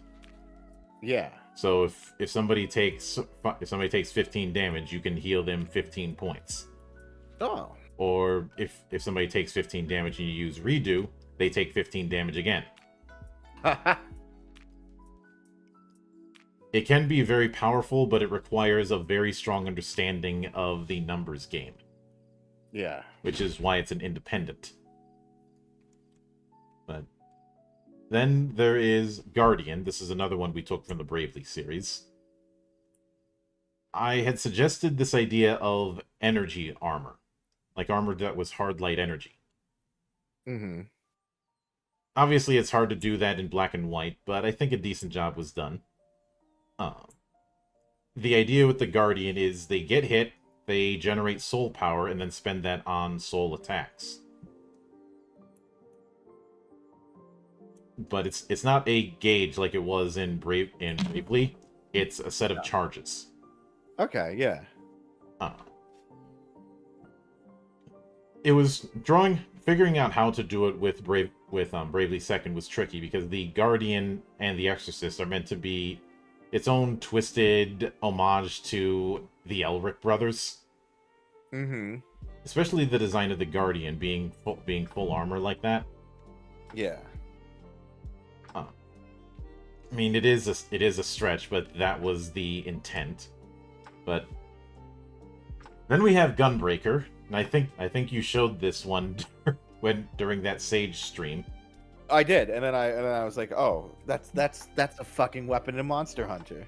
Yeah, that was the I had asked Zan to because I wanted a gun arm weapon that was not a blade. Right. Because I wanted to show that you don't have to just be the gunblade guy. Mm-hmm. If not unless you want to. Yeah. I asked, was bayonet was a bayonet like an option for this? No. And there's a reason for that. We are very particular with this job about what counts as a gun arm and what doesn't. Yeah. A gun arm is any sort of weapon that has the gun mechanism enhancing a melee attack. Right. So swords that can shoot do not count. Those would be variable weapons, and that's a feature in our magic item system. High ethereal dragon. I see him. So things like most of the it's also a gun kind of weapons in Ruby would not count. Right. Lightning's Blazefire Saber in 13 would not count. Most of the guns that turn into swords throughout Super Sentai over the last 30 years would not count. Oh yeah, no, the QB9 would probably not count. No. That being said, there are some weapons that don't use a gun per se that could count. Like, say, the Red Queen in Devil May Cry. Yeah. Or to reference Geats, the poison chainsword that Buffa has. Oh, that counts? Because of the whole poison charge thing, that would, technically speaking, count. Would his shield claw arm count? No. Okay. Because that's just a claw. Right. Well, no, because like he's got like, have you seen his like final form? Oh yeah, now I know what you're talking about. No, that wouldn't count either. Okay. And as I mentioned, QB9, Geats 9's weapon would not count either. Because that just switches from gun to sword. Mm-hmm. And they call it a railgun, but that's an awfully short-looking railgun. Well, I mean, he is a god, so. And in that same vein, the engine blade in that Kamen Rider Axel has could count. I guess. It's borderline. But yeah, no, it never really uses the gun part until it does the maximum drive. That and a lot of, except with one, I think with the jet memory, they're all melee attacks. Yeah. But like I said, it is a stretch, and the Mugen Saber that a lot of the early writers in Gaim had would not count. Okay. Because that's just a sword with a gun attachment. Yeah. And the reason why we were that specific is because we wanted the Gunbreaker to do something particular with its weapon. Right. That was the other thing that helped me make the decision to go with a hammer was I had recently learned about the Festival of the Exploding Hammers in San Juan de la Vega, Mexico. Ah. Where they attach like firecrackers to hammers and then hit the ground. Yeah. And somebody had come up with a hammer that was hollowed out so you could put like a squib in it. Oh. And those two things added to the whole hammer thing. And I have had some back and forth with Zan about adapting Monster Hunter style weapons into our system. Mm-hmm. Only a couple of them would actually need a given job. Like dual sword would require Dervish, I think.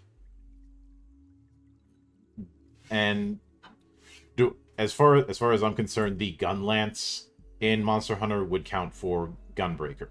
Yeah, you're right. But other than the only other weapon I can think of that would require a specific job is the hunting horn. Would that be Bard? That would require Entertainer within our system. Entertainer, right. But all the other ones, they can be handled with the weapon system alone. Yeah. It could be argued that Longsword should use Samurai, but not necessarily. I mean, if anything, you could make just as much of an argument for Sword Saint. Yeah, I was about to say Sword Saint. But with like Greatsword, I know somebody might say Berserker, but no, not really. Berserker, Knight.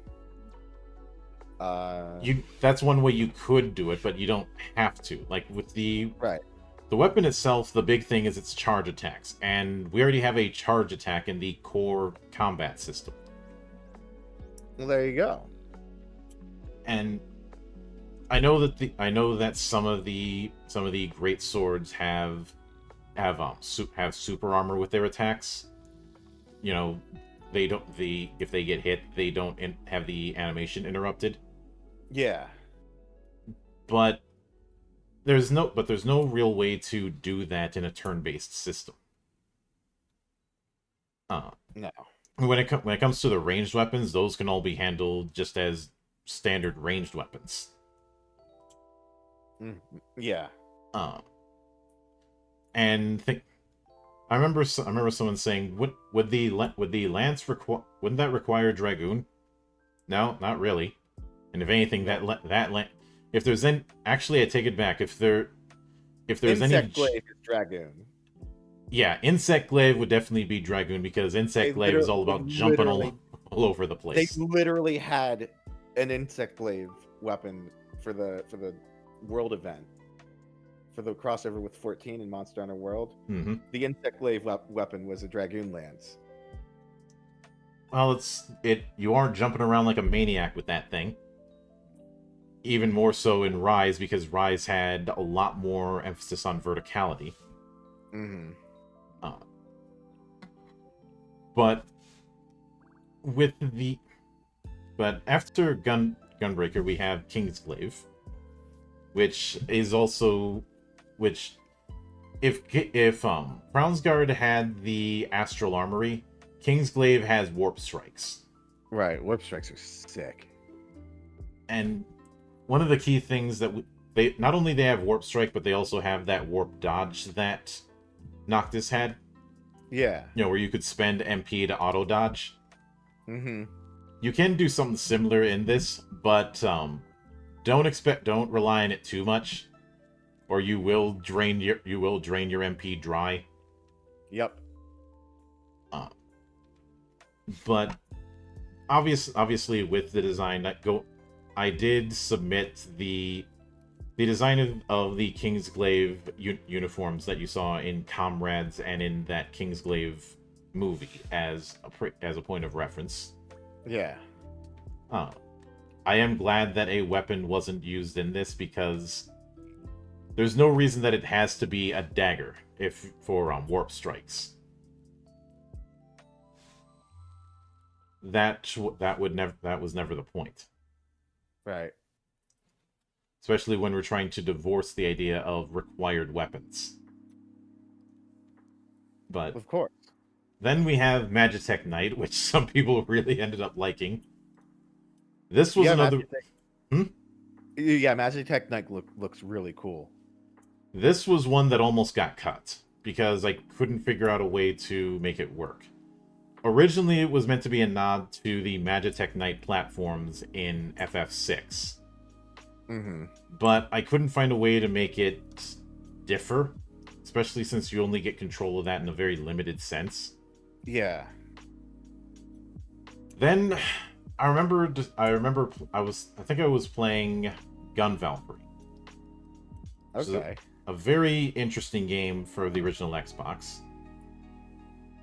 And I ended up thinking, wait, we already have a weapon master that gets a lot of the weapons. We have an armor tag system. Why not have Magitech Knight be the armor master? Okay. Yeah. And that's the approach we ended up going with. Not only that, but they have a limited resource referred to as a shielding mechanism that they can use to give a limited boost to their defenses. Is essentially a 1-die boost that they can call upon, and sometimes use it to boost different types of elemental defense.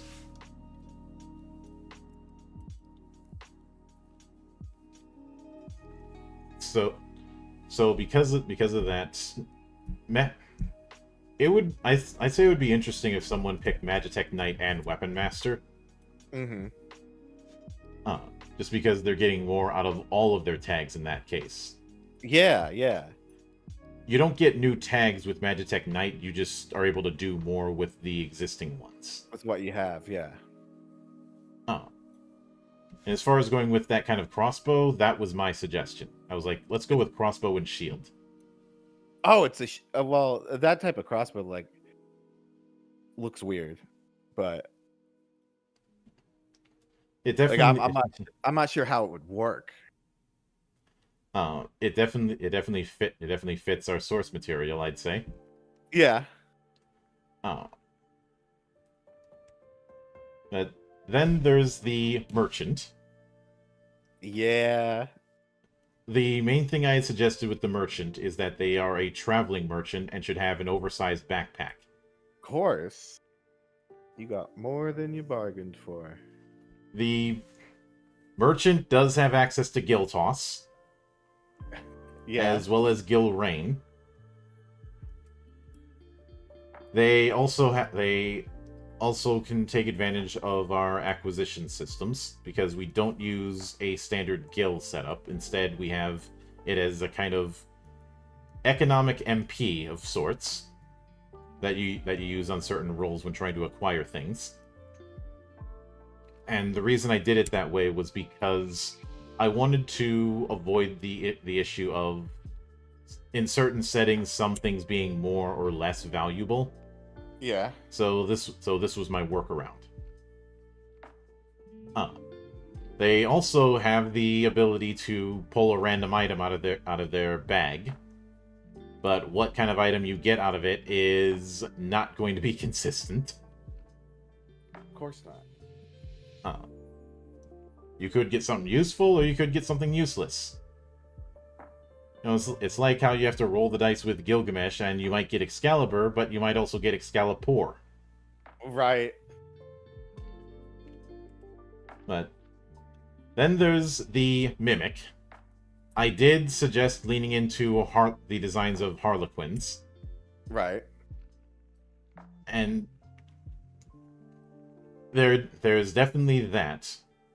The approach with Mimic is that they're another team player. They don't mimic enemy abilities, they mimic ally abilities. Right. Yeah. So it's kind of mime. Mm-hmm. But more built around like team player stuff. Yeah.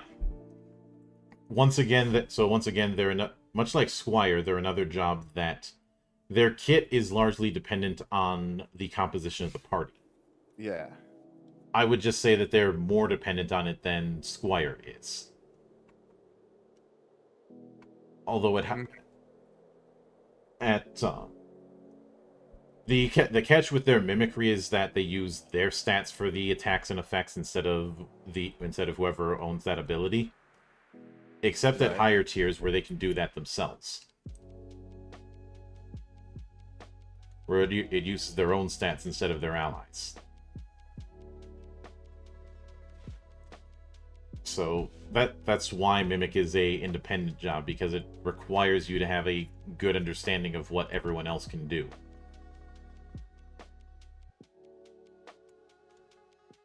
I think it's a cool design. Mm-hmm. I mean, is there? I think you should have put like stars on him in some capacity, just as a throwback to the mime class. And, I had thought about it, but I couldn't find a way to make it work without it just appearing over his head like it does in NT. Like, I don't know, like 3 stars on his belt or something. He's got 3 bells. He does have 3 bells, so I guess that does work. Mm-hmm. But I wanted to, again, that whole genre, that whole agnosticism. Mm-hmm. But then there's the Spirit Master. This was the last job that we took from Bravely Second. We didn't take any from Bravely Default 2, because by the time that had come out, we had largely nailed down all of our archetypes. Oh, yeah. And a lot of the existing jobs in Bravely Default 2 were stuff we already covered. Yeah. But the Spirit Master, I do recall that one of the references I sent was Khan Isena from 14. Okay.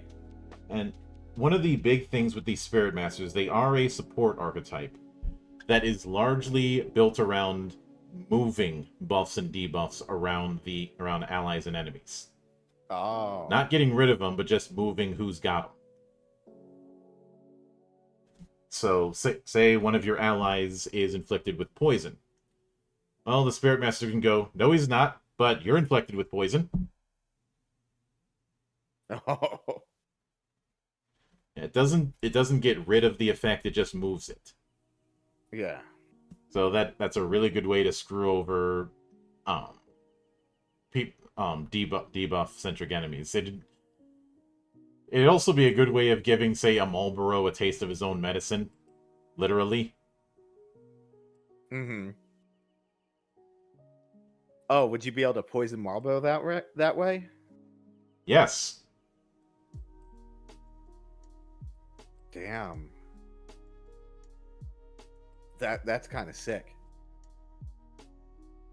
But I like her design because she has the Valkyrie thing going on too. Mm-hmm. It's definitely present in there, but mm-hmm. I think with this you can. It's kind of funny that I've spent maybe $250 on all these designs because I was able to get a reduced rate.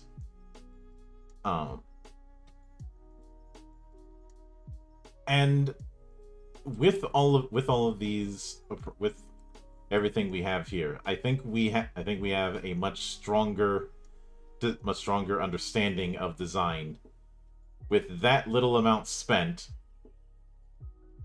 as opposed to a $200 million project, right? Which I will find eternally hilarious.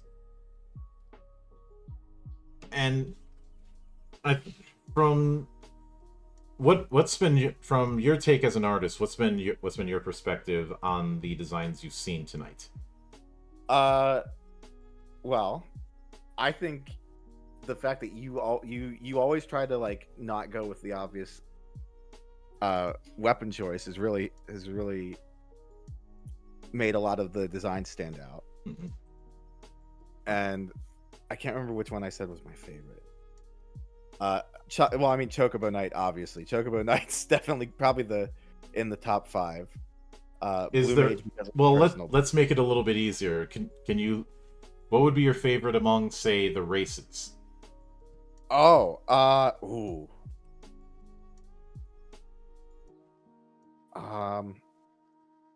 aside from the Mughals, I would say the Ronso. All right. As far as the warrior jobs, let me go through them real quick. Oh, probably Berserker because of the behemoth. mm-hmm. Expert.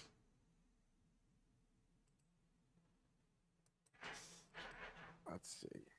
Oh, Dynamo for sure. Mage.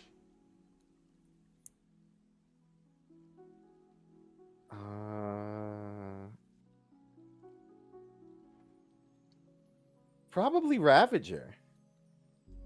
All right. If not Yokai, the Ravager. Oh, Because Yokai is like very.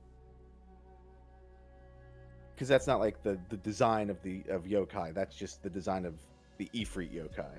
mm-hmm. Adept.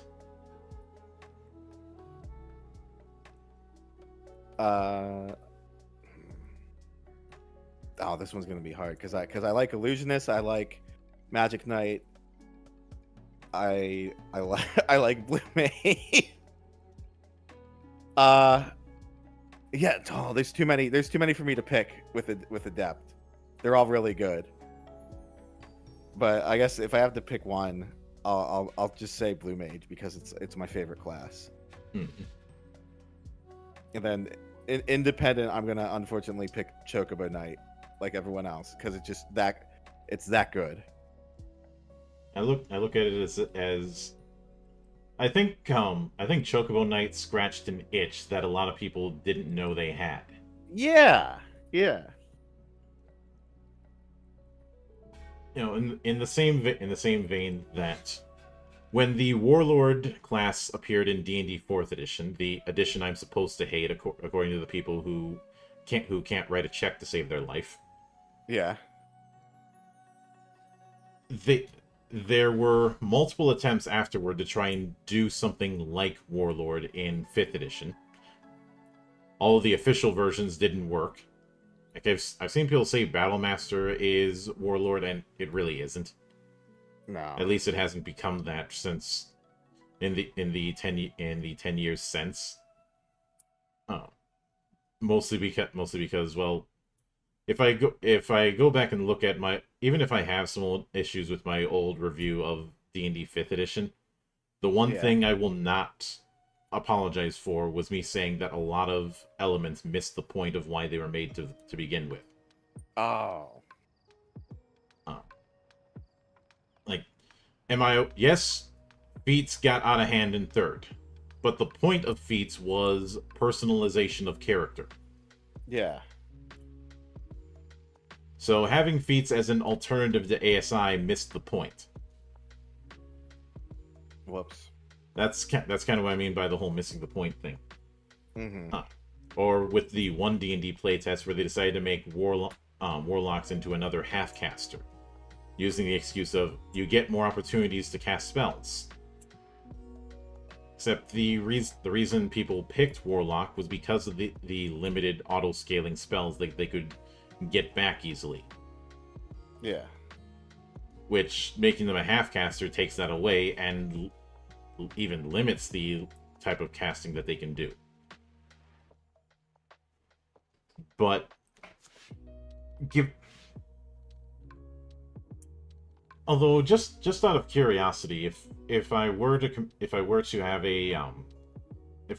another yokai design, which of the Eidolons should it go with? Well, I mean, I'm sure a lot of people would say Shiva, but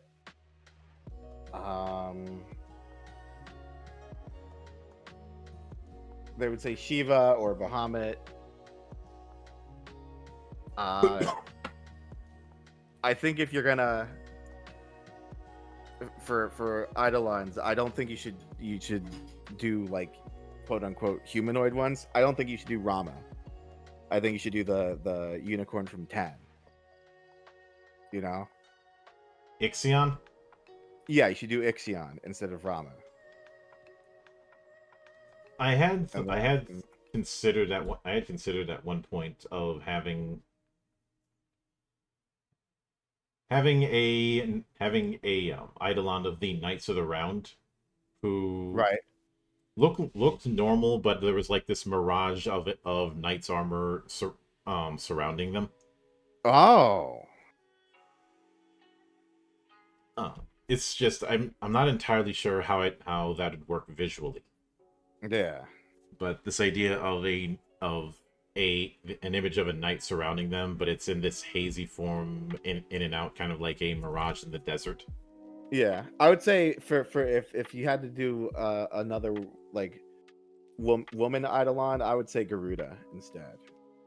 Which I have been working on a setting that I've codenamed Project Gaia.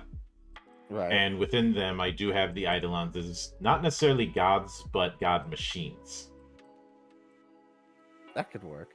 And within I think Alexander. Yeah, Alexander would also be good. Within that setting, the eidolons don't appear unless you're in their own pocket dimension, referred to as a grotto. Oh. And when it comes to Garuda, her name is used like an expletive. Ooh. Like how Crom is used in the Conan universe. Yeah. Because, well, for one, you're dealing with airship sailors. And show me a sailor that is not superstitious and I'll show you a liar. Yep. And two, the idea is Garuda. There's always this implication that Garuda is pissed off. Yeah. And that's kind of the motif. That's kind of the motif. People would say like, Garuda, take you, boy, if somebody fucks up. Oh. You know, in the same way that pirates and old sailors would depict the sea as this woman with moments of wrath, they have the same attitude with Garuda.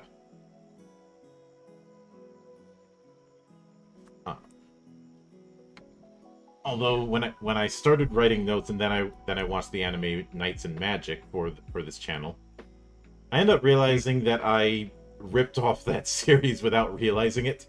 Oh, well, I mean that happens sometimes. Although in all fairness, it's more that the idea of a certain mech being a nation's pride and joy was something that I put in that Gaia setting.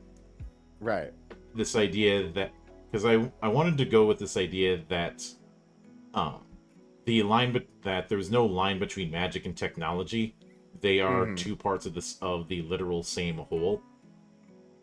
And in addition to that was the idea of a lot of old tech being about. Yeah. And you have first generation and second generation tech. Magitech Knights are an attempt to miniaturize the full-on mechs that are the primary point of defense for a given nation. And the price of getting one is, if you have to ask, you can't afford it. Of course. So, because in stuff, I wanted to explore this idea of a mech or a set of power armor treated in the same way that an ancestral suit of armor is for a house of knights. Okay. You know, like that set of armor that's passed on from parent to child for generations. Yeah, Garo. Yeah, that is one major example. I do find it funny that nobody ever tries to broach the question about why there are no female Makai Knights. Probably because much like the female Space Marine argument, there is a consistent reason as to why that is hard to argue against. I did like the one lady who like got a bone transplant, like of her dad's like arm, so that she could wield the Makai blade. But the reason there aren't that many is because, well, there aren't that many Makai Knight armors. Yeah. So the selection process has to be far more restrictive. Yeah. There is a particular toll that it's very clear the use of Makai Knight armor takes on someone. Well, yeah, you can only use it for 5 minutes. Well, at least in the not 5 minutes, 99.9 seconds. Oh yeah. Okay. Anything beyond that, you run the risk of becoming a lost beast. That's what happened to Kiba. Yeah. So because of, and it's for that those are very strong reasons, but they're as strong as the reason why there's no female space marines in 40K. The gene seed is based on the God Emperor's DNA. Yeah. So any woman that could successfully become like a God Emperor Space Marine would just become a guy. That, and the only person who could possibly work around that is Fabius Bile. Oh, okay. But that's because Fabius Bile tends to fuck around with genetics as it is. He tried to clone Horus and it didn't work. I mean, he did successfully clone it, and then the clone turned out to be completely incapable in combat. Right. Because it got killed by Abaddon in like 5 minutes. But the key thing with this project as we go forward is creating a Final Fantasy without compromise that acknowledges the totality of the franchise and uses that as a sandbox. We didn't want it to just lean into the, and this is something I've had to make clear to people. This is not just about the Final Fantasies I happen to like. Yeah, no, all of them. This all of them, as well as whatever ones come in the future or whatever takes somebody has on the concept. I want people to take what we end up making and do their own spin with it. Yeah. And it's for the now for some I know some would probably argue that this means that it's going to be too complicated or something, but nah. Who I am making this for is for people who want to take the idea of FF and make it their own in some way. Yeah. I'm not interested in some magical average audience, because I find that audience, much like the wider or modern audience, does not exist. No, you want to find like a niche. You want to find a dedicated audience. And something that there's a couple things that have been said in the wake of the Sage thing. One of them is how professional this thing looks. A few people saying that it looks like it was an official product. Oh yeah. But also the fact that that it showcases the appreciation for the source material. I remember one of the actors for Ghostbusters at one point saying that even though the movie is meant to be a comedy, the thing that was not to be a joke was the whole ghost busting thing. Right. Well, probably Aykroyd. Yeah, probably him, because I do recall the early concepts were because his family had some occult backgrounds. It was based on a bunch of stuff he knew about, because like he was always into like conspiracies and aliens and the occult. But so all the rules of how the ghost busting worked were 100% serious. And in that same vein, I have certainly taken the idea of adapting the soul of FF seriously in the same way I take the interviews seriously. Doing full-on research. We didn't just draw upon the games. We drew upon interviews, behind the scenes material, stuff on the cutting room floor, everything.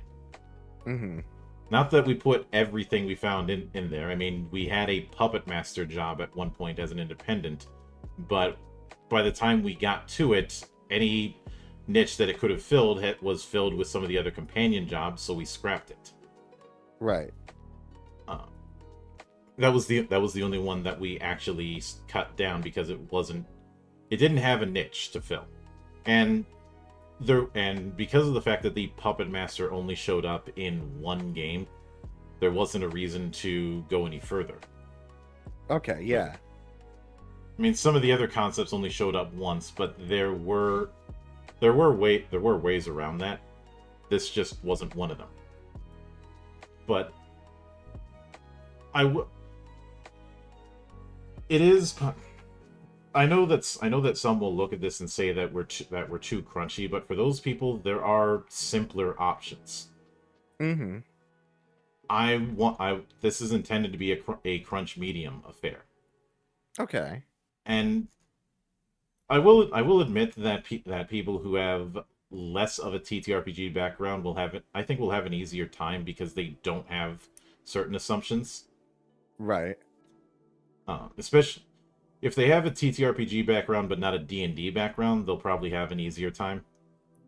And one of the fun things, especially when we were coming up with example characters, is there's multiple ways you could do, say, Cloud. There's multiple ways you could do, say Cecil. Mm-hmm. And none of them are less viable than the other. Yeah, it's all about using what resources you have. Yeah. I think I'd said at one, and it's also about which interpretation you're going with, because going with the FF4 Cecil, it's a case of, okay, we're doing this when he was still a Dark Knight, when he was a Paladin, or are you doing the Dissidia approach where he can switch between both? Yeah. Although personally, between the two, I'd rather go with the Dissidia version. I like the Dissidia version. And it's for that reason that we did dip into two characters outside of what would be expected. Like referencing Aki Ross in the sample combinations list. Right. We did eventually, by the time we got to that point, we were able to get a feeling for how Clive worked, which is why we went with the approach we did. He has Adept, Rune Knight, Beastmaster, and the Ifrit yokai. Yeah. I should note, yokai is the only job that you can take more than once. You're just picking a different Eidolon each time. Yeah. Does that mean that you could do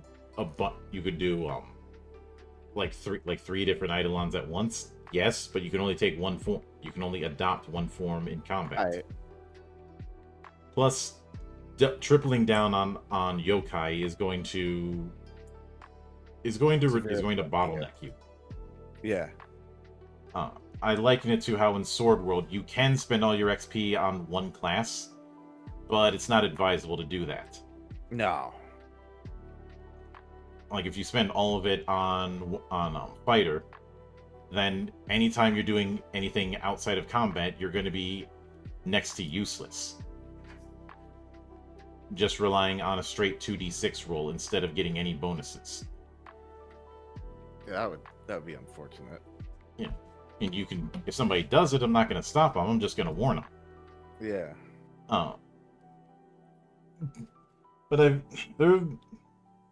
I've had the arguments put forth about this idea of appealing to a more layman audience or something like that, and I'm like, I'm not trying to appeal to any audience. The audience that is drawn to it is the audience I'm going to get. Yeah. Whenever you try and force a particular audience, it always backfires. Yeah, you make what you want, and you hope that you get a crowd. Mm-hmm.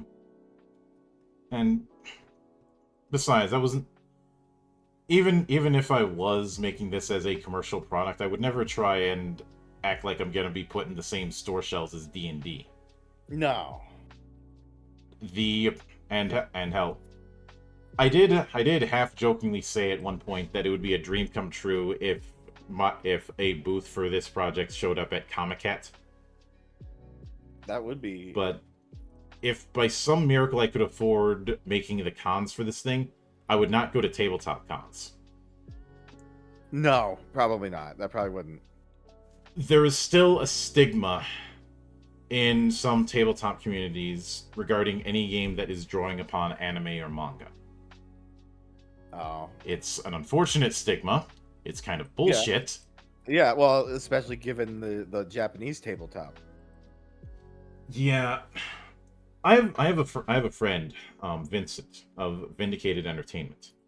Yeah. One of the few people I know who managed to pick a fight with Wizards of the Coast and win.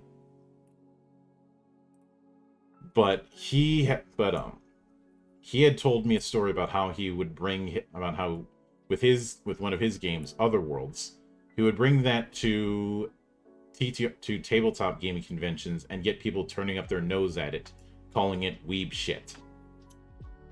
Oh, jeez. But he brings it to anime conventions, and he can get plenty of people to do one shots or do con games for him. Yeah. And when I look at that, what I take out of it is that there is still this stigma of weeb games, and much in the same way that in some circles there's this stigma that in order to play tabletop you have to be some sort of try-hard. Yeah. Neither of which are true. Or that there's some veil of genius knowledge that you need to have. Anybody can get into tabletop. That's what makes it fun for me. And I cut my teeth on a lot of the free and homebrew projects on places like Giant in the Playground or TG or The Forge, as well as places like the Free RPG blog and 1KM 1KT. And I look at this as as my way of giving back. Oh, yeah. I know it'd be tempting to say I'm on some high horse with my crusade, but I don't think so. I'm only that because so many other people want to make excuses to not try. Mm-hmm. Or are too reliant on being cynical and jaded, and I can't do that. But that is going to do it for this particular experiment. Thank you for coming on for this impromptu thing. Thank you for having me. I do have to get to bed though. So do I. But yeah. I will be back here tomorrow for Geek Watch covering the importance of lore. And before I do that, I will be interviewing Ed Jowett on his Era Bedlam game, which is him taking his Era system and going full action hero with it. Oh. And later on the night is going to be Monastery Gaming. I'm still 50-50 about whether or not I'm going to do another demo grab bag or continue with Akimbot. Akimbot has been fun, but there's been a shitload of promising demos. Mm-hmm. So I may have to just do a coin toss. Yeah, because I'm not gonna be able to do the demos. I'm too invested in Shadowheart. Mm-hmm. So we will see how things play out. Yeah. All right. I'm gonna head off. Yeah. Have a good night, Mildred. Mm-hmm. But until then, on behalf of the good brothers present and not present, my name is Mildra. I am your gaming monk. Stay fucking frosty, everybody. Thank you.